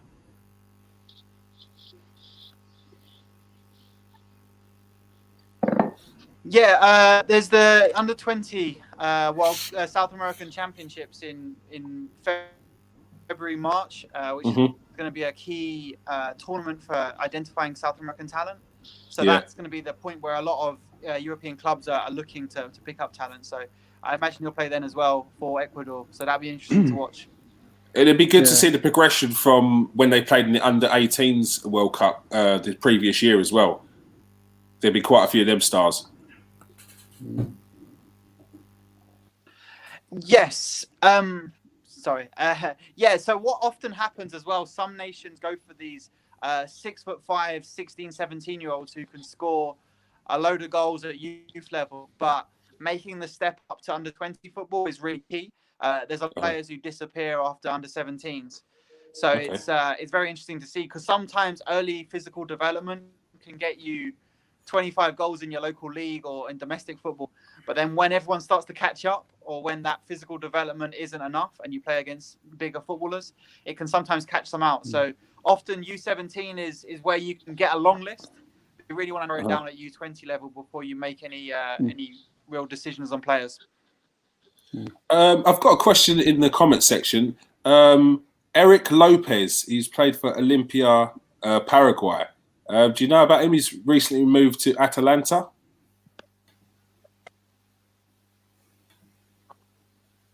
His name is Eric Lopez. He was at Olympia Paraguay. I mean, there's quite a few interesting Paraguayans at the moment. Rodney Redders is off to MLS. He's been compared, as we're going to compare everyone to world-class players. Just do it. Just do it. To what's his face? Paris Saint-Germain. Anyway, Mbappe has been compared, but he's a quick, direct one. Lopez is good. He's a good finisher, a good forward. He's young. He's got into the first team at a very young age. In Paraguay, they have rules which means certain number of youth players have to be included in the first team squad, and he's been chosen youth player to be included in the first team. He's a good finisher. He's been playing up alongside some more experienced players. So he's an interesting one to watch. Keep an eye on. There's nothing guaranteed yet, but he looks like he's a good all-round player.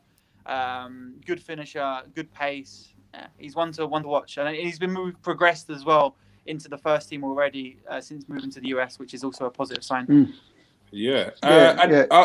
Are there any other transfers we should watch out for potentially coming over from South America to Europe?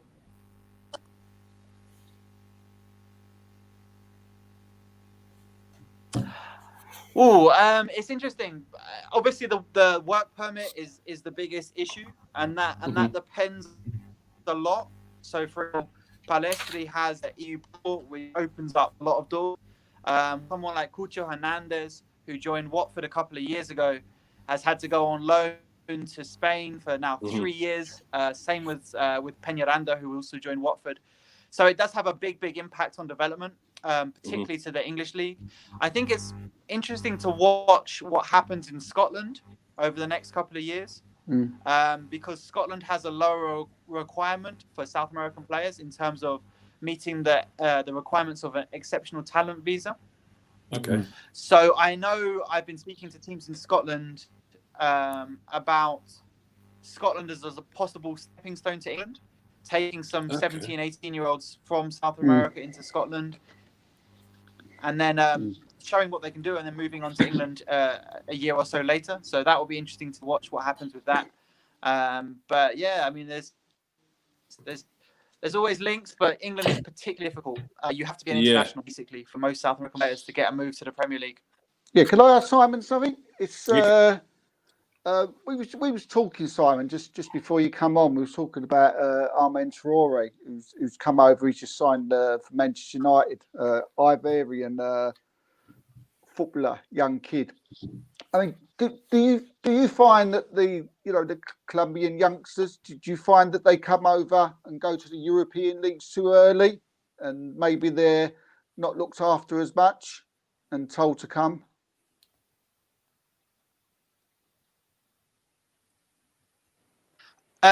So I didn't catch all of it, but hopefully I got the drift. I think with Colombians, they generally go to.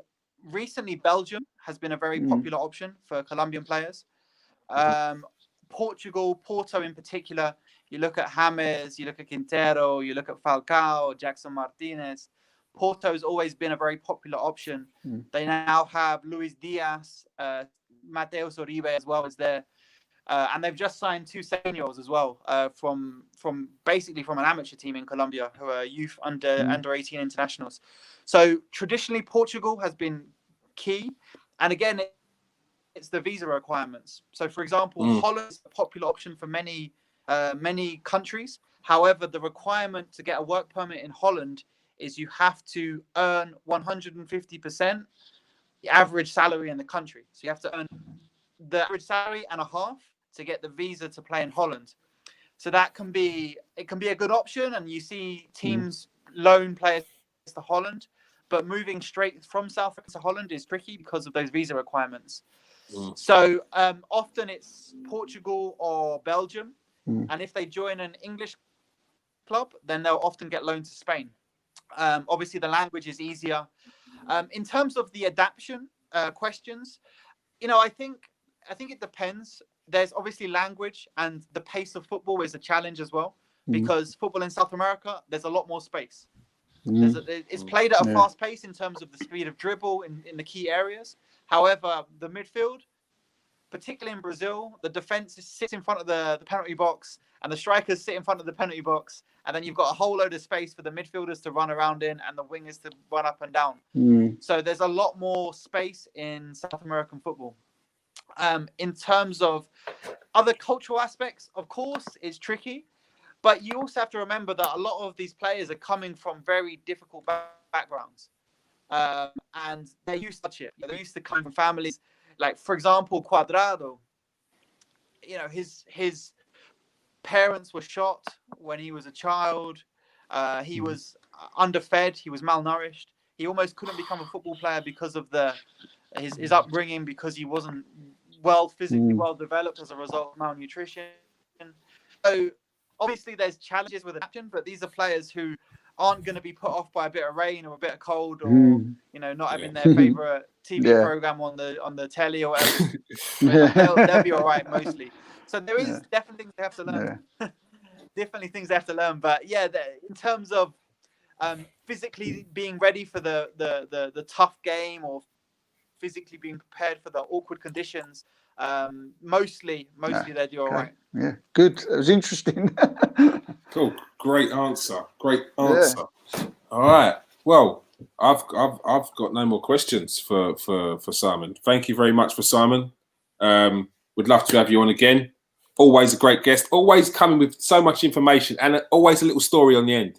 I've got a lot of time for that. Trent's fixing that one. Yeah, it was. I looked up when you was telling the story, and everyone was like that. So thank you very much for your time, Simon. Really appreciate it. We'd definitely love to have you on again soon. No worries at all. Thank you for the invitation, and I'm sorry about the connection, but hopefully I made a bit of sense. And no, you did. No, we did. We'll make sure we put your links in the description, man. Cool. Yeah. Cheers, Simon. Thanks again, mate. Thanks. See you later, man. Thanks. Cheers, all right, mate. cool. Thank you. Sounds good. See you later, man. Cool. I was trying to fix there. I was trying to fix that.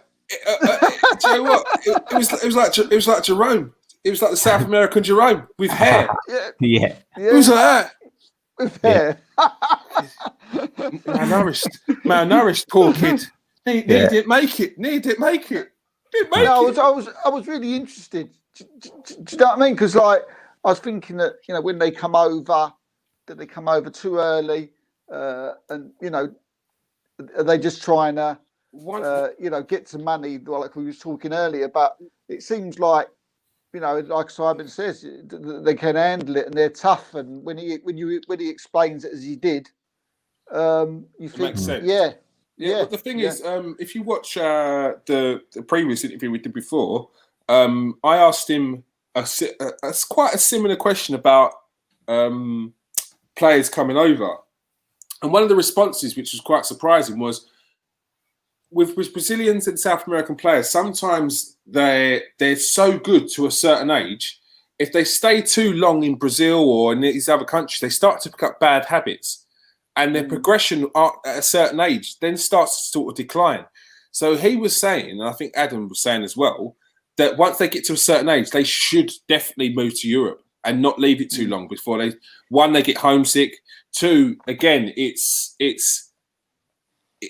that picking up bad habits and then slowly starting to decline into a player that then just gets comfortable and stays in the league.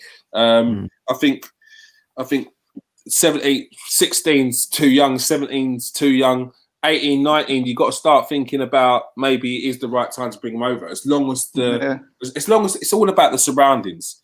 If you make the surroundings easy for the guy, I mean, if you was to bring over a Brazilian and you've got 5 Portuguese youngsters in your team, then you're probably going to be pretty sweet. But if you've got everyone in your team that speaks English and nothing but English, and you bring over a Brazilian, I mean, and you're living in Manchester or Stoke, I mean, how happy is the kid going to be? He's going to. We've got to make the adaptation as easy as possible for him. Yeah. It was interesting, wasn't it? It was interesting when he said like the countries that a lot of the players, the young players, go to.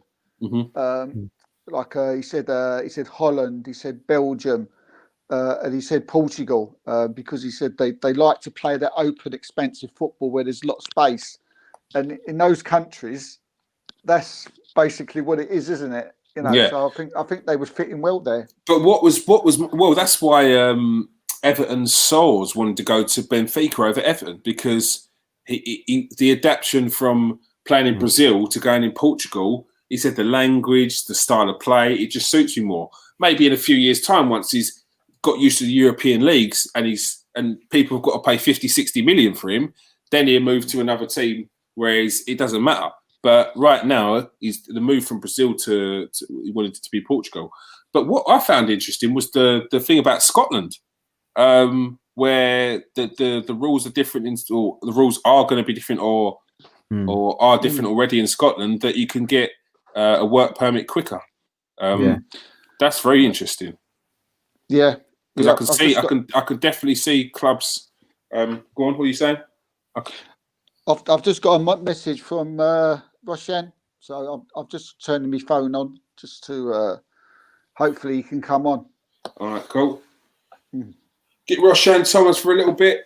Get some updates on what's going on with the transfer window before. Is there nothing more happening before we lock off, and then it's just probably. Well, it might not just be me for the night. It will be. Might be Jerome.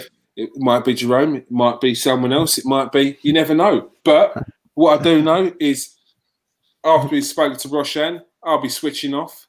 Then I'll be back on later to conclude the countdown of the Transfer Exchange Show day. Right. I lost it. I lost my touch. The host has lost his touch, mate. This is what happens when you sit in front of a computer screen since 9 o'clock this morning. It's been a fantastic day so far, with all the guests, though, isn't it? You know, just to thank all them. Yeah, do you know what, Steve? I thought you was reading something off your phone there. I thought you was someone was. It's been a fantastic day so far. You can just say how you feel, Steve. You don't have to read it out, mate. I'd like to thank me mum, me dad, my brother, the 2 dogs and a budgie. Look, for getting Thomas Partey. Let's see where it's at. Where's Thomas Partey update? Si, we need a Thomas Partey update. Partey update. Hold on. I got a message. Talk amongst yourselves, please. Got a message. Looks like you're saying to you, Jerome, take over.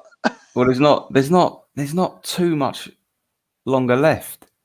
And I guess from an Arsenal point of view, there's been not, apart from obviously Partey, there's been no updates for a while. I don't think any other player has been mentioned. In terms of any loans, it's been nothing. That Armour Traoré to United has been confirmed by United. It's been confirmed, right? By United, yeah. So that's all completed. Obviously, he's gonna join in January. It's signed, but he's gonna join in January. Let's hope they treat him, properly. and don't mess him about. Because he's saying he's playing first team football at the moment, isn't he, with Atlanta? Yeah. And he's not I mean, arguably, you can say he's playing for a better team at the moment. Yeah. You could. Yeah, definitely. Yeah, if you could send Roshan a link, or send a link to Roshan. He's getting an update, isn't he? From Sorry, was you talking to me? I was just getting an update, mate. There you go. I was engrossed. This is live stuff here, people. Basically, Zaha to Arsenal's probably a no-go. It's a non-starter. Just hearing from someone from Crystal Palace themselves, and they're uber confident that he's going to be staying at Crystal Palace in this window. So Zaha to Arsenal is a no-go. That's due to Crystal Palace being extremely confident. Okay. Do I send Roshan the link that you sent me? Is it just Yeah. Just the same link, mate. Just the same link.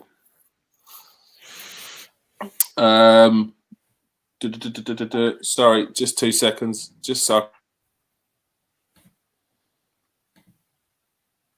We need to get this party thing over the line, eh? It looks like they're waiting out right to about 10 to 11 before it's announced. This one, don't they? I'm so surprised Arsenal haven't got rid of anyone else yet. I can't believe it. Are you disappointed in what Arsenal have done this window? Would you say what would you give it out of 10? There's two parts to it. There's the players they've brought in and the players they've sold or haven't sold, and they've got so much. They've got so much crap still there that's eating up wages. Yeah. That you can't knock the players they brought in, but the fact they haven't sold, because when you've got crap players at a club, they will play. There's going to be games when these crap players are going to play. Right, Lincoln. Yeah. All right. So, little update on the Hossamoa one. Essentially, as we said, the deal was never off. It was off to the papers. Our Hossamoa made a statement. So, I mean, you could say it was off, but if it was off, why is there even talk about it today? So, for me, it says that it wasn't ever off. Essentially, the reason why there's probably talk about it is because it looks like Lyon may be softening their stance, not Arsenal. This is more of the case that Lyon may be softening their stance, and if they soften their stance enough, then Arsenal will find the funds to make the deal happen, but on their terms. Really? So, yeah. How long to go, though? How long left? Nah, not long at all. Two and a half hours. But they're saying, look, if you want a deal to happen, you can do it on our terms. Because they've shown their cards. No one wants the other players. They had to find 100 million.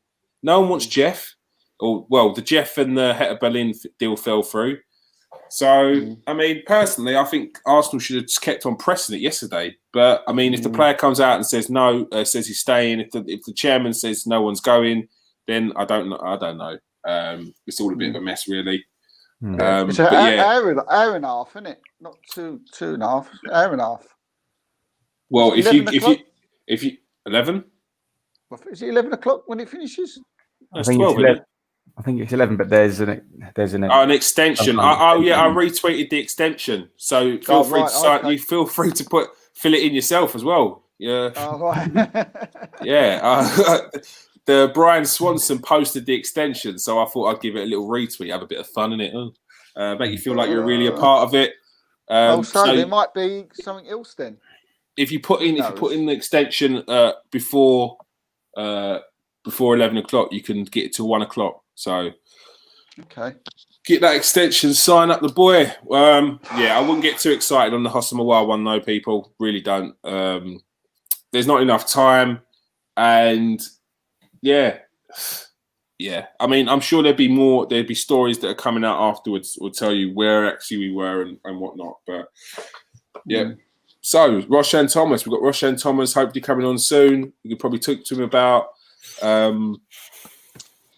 Wilshere having his contract terminated now. Jack Wilshere probably go and play in the Championship just to. Oh, the thing is though, I think that'd be even worse for him. It's probably more physical in the Championship. Yeah. He got more time on the ball, though, surely, isn't he? Oh, here he is.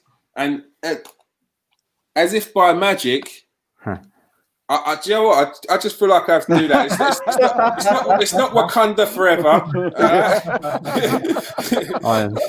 It's for the West Ham correspondent, Roshan Thomas. How you doing, Roshan? That's a good question. How am I doing? There's a big sigh.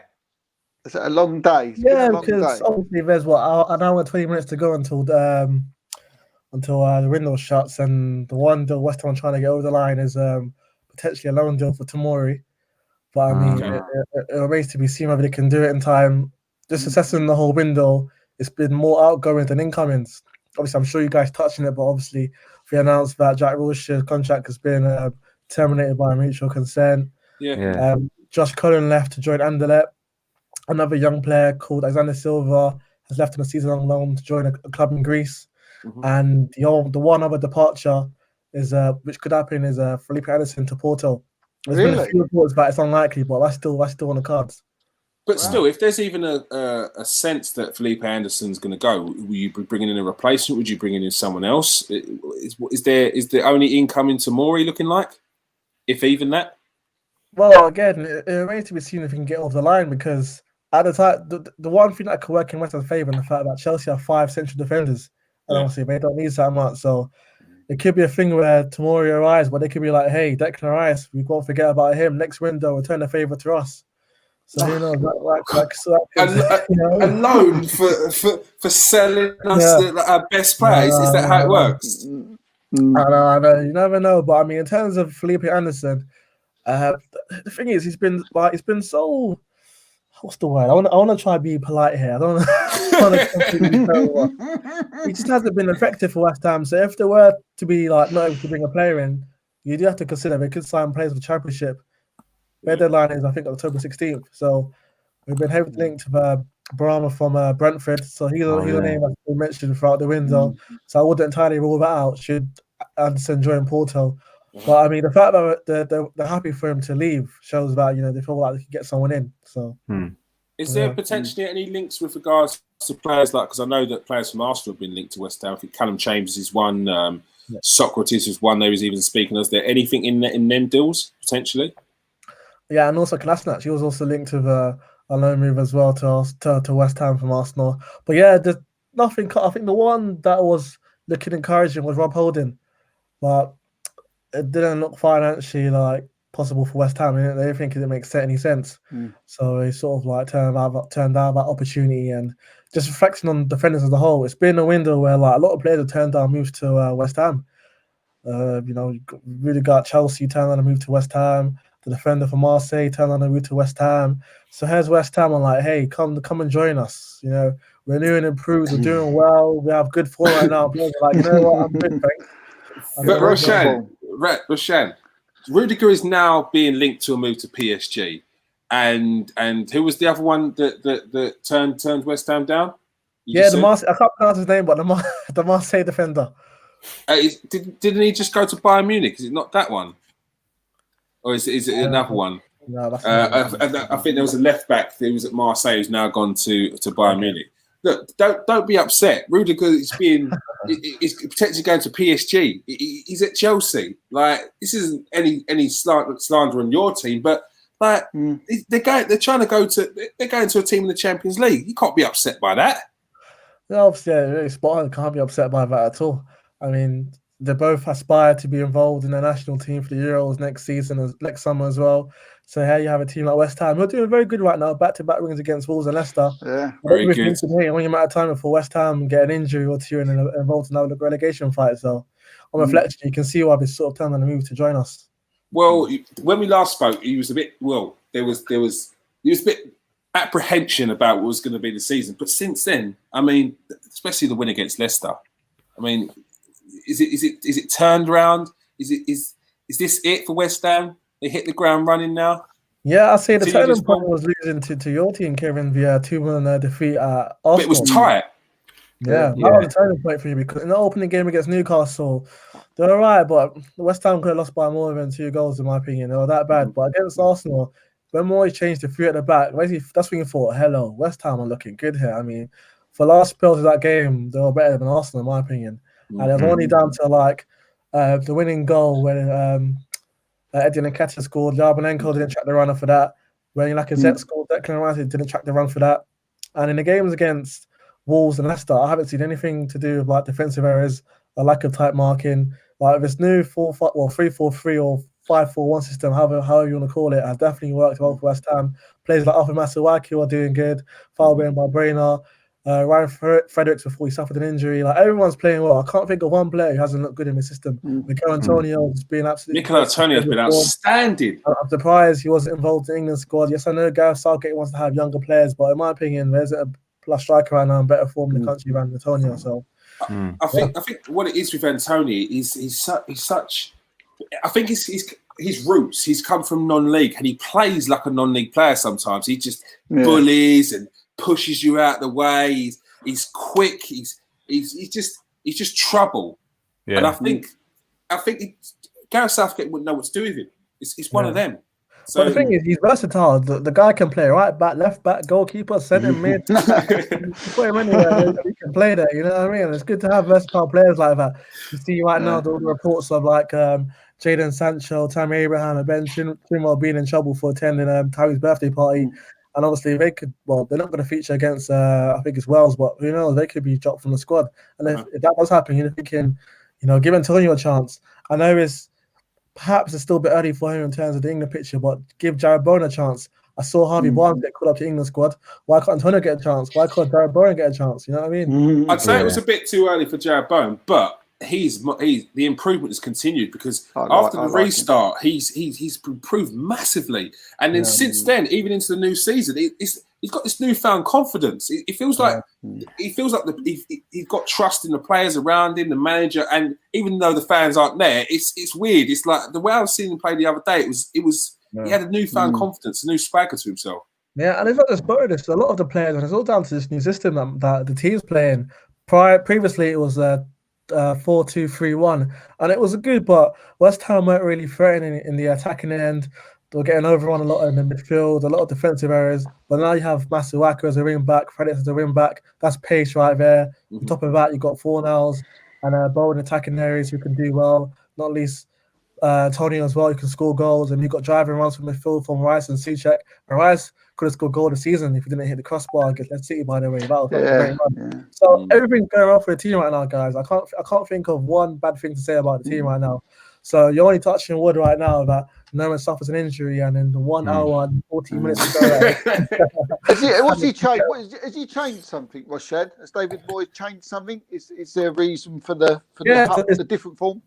Yeah, it's the formation, Steve. He changed it from previously it was 4-2-3-1. Now it's 5-4-1, 3-4-3 formation. So West Ham playing 3 at the back, playing with wing backs, playing with 2 midfield, 2 in the sort of number 10 area, and obviously with Antonio leading the line. You have players like Allaire can't get in the team.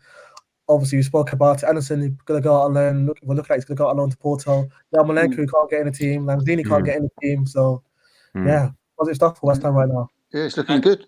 And obviously, as you touched when you came on, Jack Wilshere's had his contract terminated. But, I mean, on 100+ grand a week, that's probably one of the smartest moves that the owners have made, surely, isn't it? Well, I think perhaps it wasn't a smart decision in the first place, giving him a 3-year deal. It should have been like maybe a one year deal with a 1-year option. That would have been the safest bet for West Ham at the time. But yeah, it's a shame because I like Jack. I know it's popular to say, he's a flop, he's injury prone, and all the this and that. People can be negative on Twitter sometimes, but there was a time when this guy was like, he's a good player, but he's been injury prone. But I mean, there's a time when you're thinking this guy could be the player to guide England forward. He's the guy who could be the next best thing. Well, the next best is Paul Gascoigne, people were saying, and I remember for the Athletic, I interviewed Gary Lewin. I spoke about this last time I was on the show, and he said the one tackle that ruined Wilshire's ankle was the game against United, where Paddy McNair just absolutely just went through his ankle, and he hasn't been the same player since. And it's a shame because he released a statement and he said, you know, he's been like free for large parts of the last 8 months. For whatever reason, he hasn't been selected. So that's a shot there at the club from Wilshire. But you hope he gets a chance. I believe he could potentially go to MLS. I feel like, for me personally, it's looking like he needs to get away from the country, go somewhere else, start fresh. Yeah. And then see what happens from there. I think he's probably smashing better. MLS. Do you think he's better off going somewhere where there's, like, we was talking to Simon Edwards just before you come on, a country maybe where there's a lot of space, where he don't, because you know what Jack's like, don't you? In the middle of that, you know, he wants to sort of put his foot in that crowded area. Maybe it'd be better if he go to like a Dutch club or a Belgian club or a Portuguese club. He might be able to, renew his career somewhere like that. I actually still think MLS is like America's the more of an ideal location for him. We've seen players that have gone out there and they've sort of like had a resurgence in their careers, and I feel like that'll do Jack Wilshere well. You've seen players that go out there, and the thing is about America is soccer's not the number one sport. It's basketball. It's football, which we know as rugby out there. Obviously a bit different, but those are the main two sports out there. So Jack Wilshere can walk around, basically just be at his element, be free, no one bother him as how he's doing in this country. Yeah. Someone like that would be ideal for Jack. And obviously, hopefully, he could do well on the pitch because, as we spoke about, he's a good player, just been unlucky with injuries. Yeah. Did you ever get to see the best of Jack Wilshere while he was at West Ham, or any spots like sort of good performances? Yeah, there was one game against Newport County in the cup game, and Jack Wilshere scored.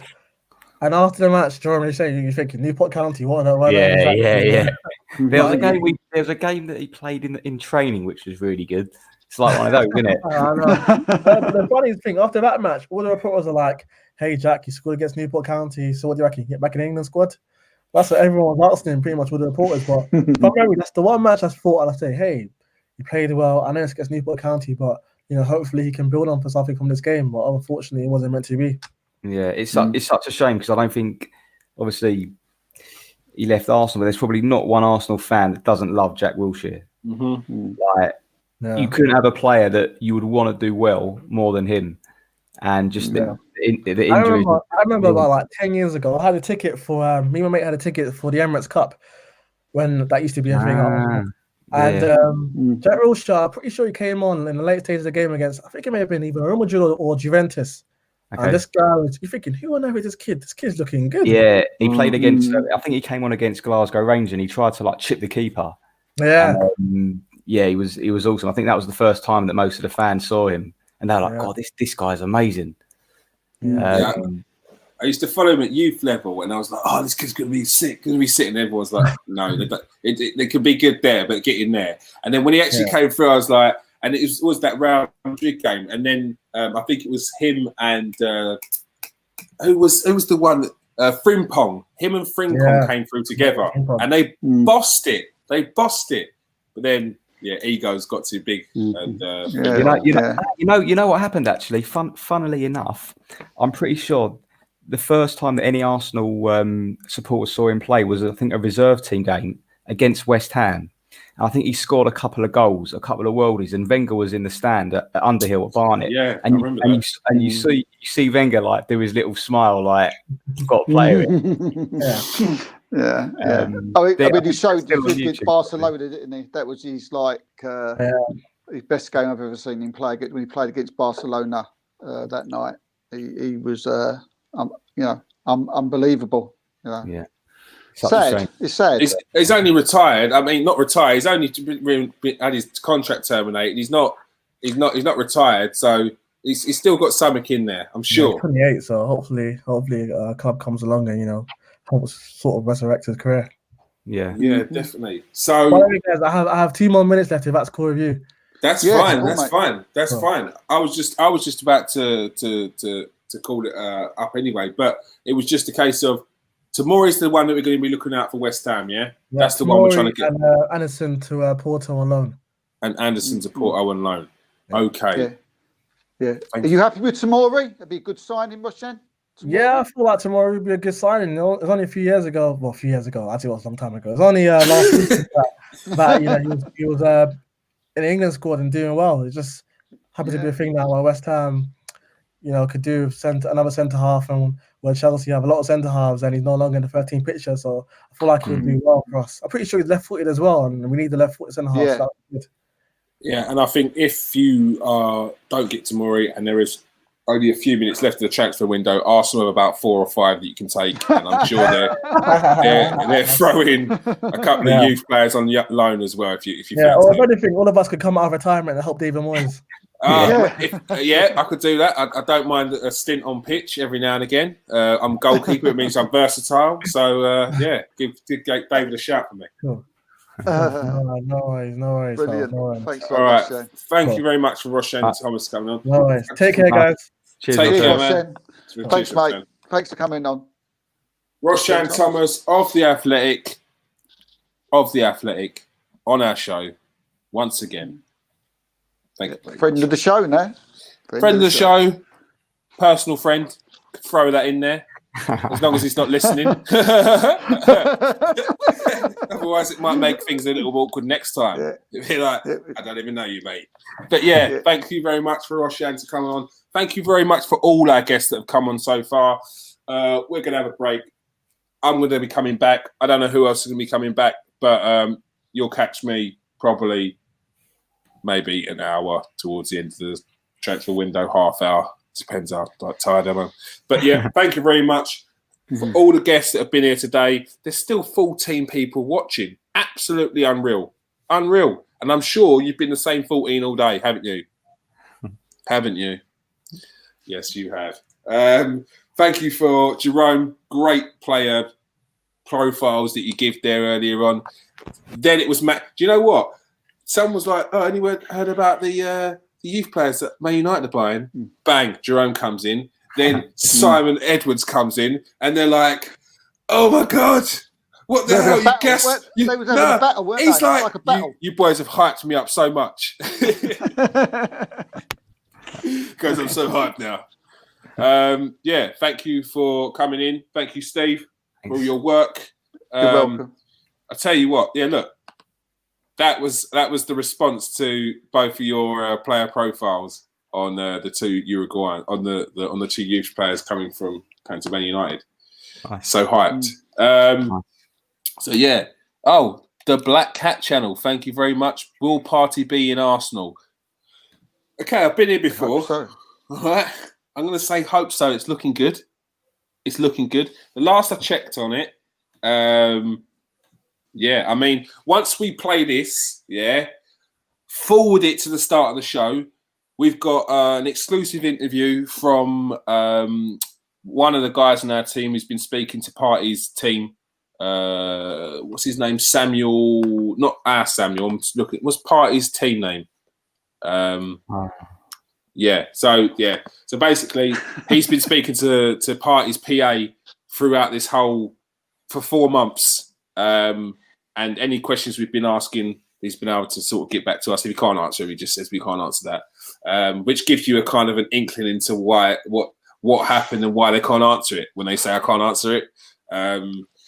If you just rewind to the start, it will have all you need to know about what's going on with the Partey deal. It's in very good hands at the moment. Arsenal pressed the button on a release clause.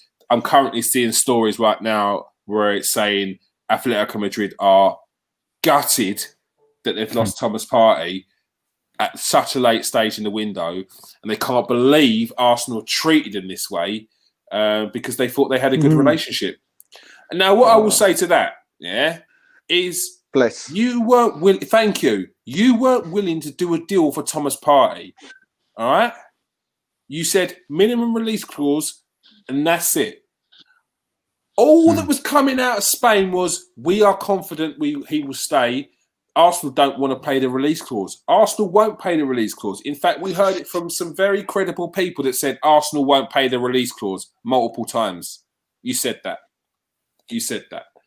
And that wasn't the case. Samuel broke down what was going on with it. Arsenal kept in touch with Thomas Partey the whole time throughout the deal, throughout the 4 months, reassuring him that they would come in for him. So, yeah, so it looks like the deal's going to be done tonight. Medical's done. I should get an update very soon. Yeah, they did. Thank you, Goodwin. They did. Caused it themselves. Goodwin saying, Arteta caused it themselves. Simple. They did. Atletico Madrid had an opportunity to negotiate a deal with Arsenal. They chose not to. So Arsenal paid the release clause, as they said. So that's it. Anything else in the pipeline? Yeah, can I add one thing that might affect Arsenal? According to reports, Fulham was supposed to sign a centre-back from PSV called Baumgartel. He had his medical, but the deal has collapsed. Okay. So maybe Fulham might be going in for a centre-back from Arsenal, perhaps, if the one that they've gone for, the deal's collapsed. Oh, Chambers was the one that they were looking at before because they had him previously, didn't they? And they really wanted Callum Chambers again. But they wanted him, they wanted to buy him. 10 mil, I think they offered. That's not enough. Yeah. Not for Callum Chambers. I'm sorry. Injuries or not. Medicals happen. I'm sorry. Deals collapse, my people, friends. So that's yeah. And this is the thing. People jump the gun. People try and second guess and look, it's understandable to a certain extent because there's a lot of pages out there that are telling people lies. I will reiterate it once again. We're not ITKs. If you call us ITKs, I will take exception to it because I find it quite insulting because the work that everyone puts in here, it doesn't come from people that are in the know. That we're not in the know. We work hard for the information we get. We make sure our contacts are kept sweet. Like we don't just go to them and ask them for updates on stuff. We have conversations. We speak to them. We treat them like friends. We treat them like they're part of the team. Friends, yeah. And to call people ITKs, and to band it around the way like furiously like people are doing it left a sour taste in my mouth. But I forgive. I don't forget though. But yeah, who do you think is going to win the league? I think Sheffield United. Well, Black Cat Channel, you put a bet on that, but only put any money down that you're happy to lose because that is definitely a losing bet. I'm going to put my money on. I don't know. I can't put my money on anyone else but my own team, and I'm not going to put my money on my team to win the league. Cavani is at Man United official. Thank you very much, Goodwin. Goodwin, what is one of the new scouts? Is he? For today, Goodwin, you are one of the scouts. Boom. There we go. Okay. Thank you very much, people. As I said, if you want the Thomas Partey update, it's the start of it. On that note, thank you very much. Akbar, Goodwin. Akbar is going to bed because it's probably about 3 o'clock in the morning for him. Goodwin, thank you very much. Black Cat Channel, thank you very much. Gunners, 007 Raven. ROR still a no-go, mate. Honestly, I think it's a non-starter. Lewis Daniel, H4S, JP Jenks. I've not seen you before. Thank you very much for joining. Glenn Cook, there again. Thank you very much. Regular Jordan Vigera, part of the team. Gakko, 54. Thank you very much for joining. Gareth Lewis, my boy. Ethan Mathers, see you all the time. Alan Moore, thank you very much for the updates. This went on for too long. Jonathan Cox, Gunners Raven. And thank you very much for Jerome Marks. Thank you very much, Steve K. Peace out. Stay safe, and I'll catch you at midnight.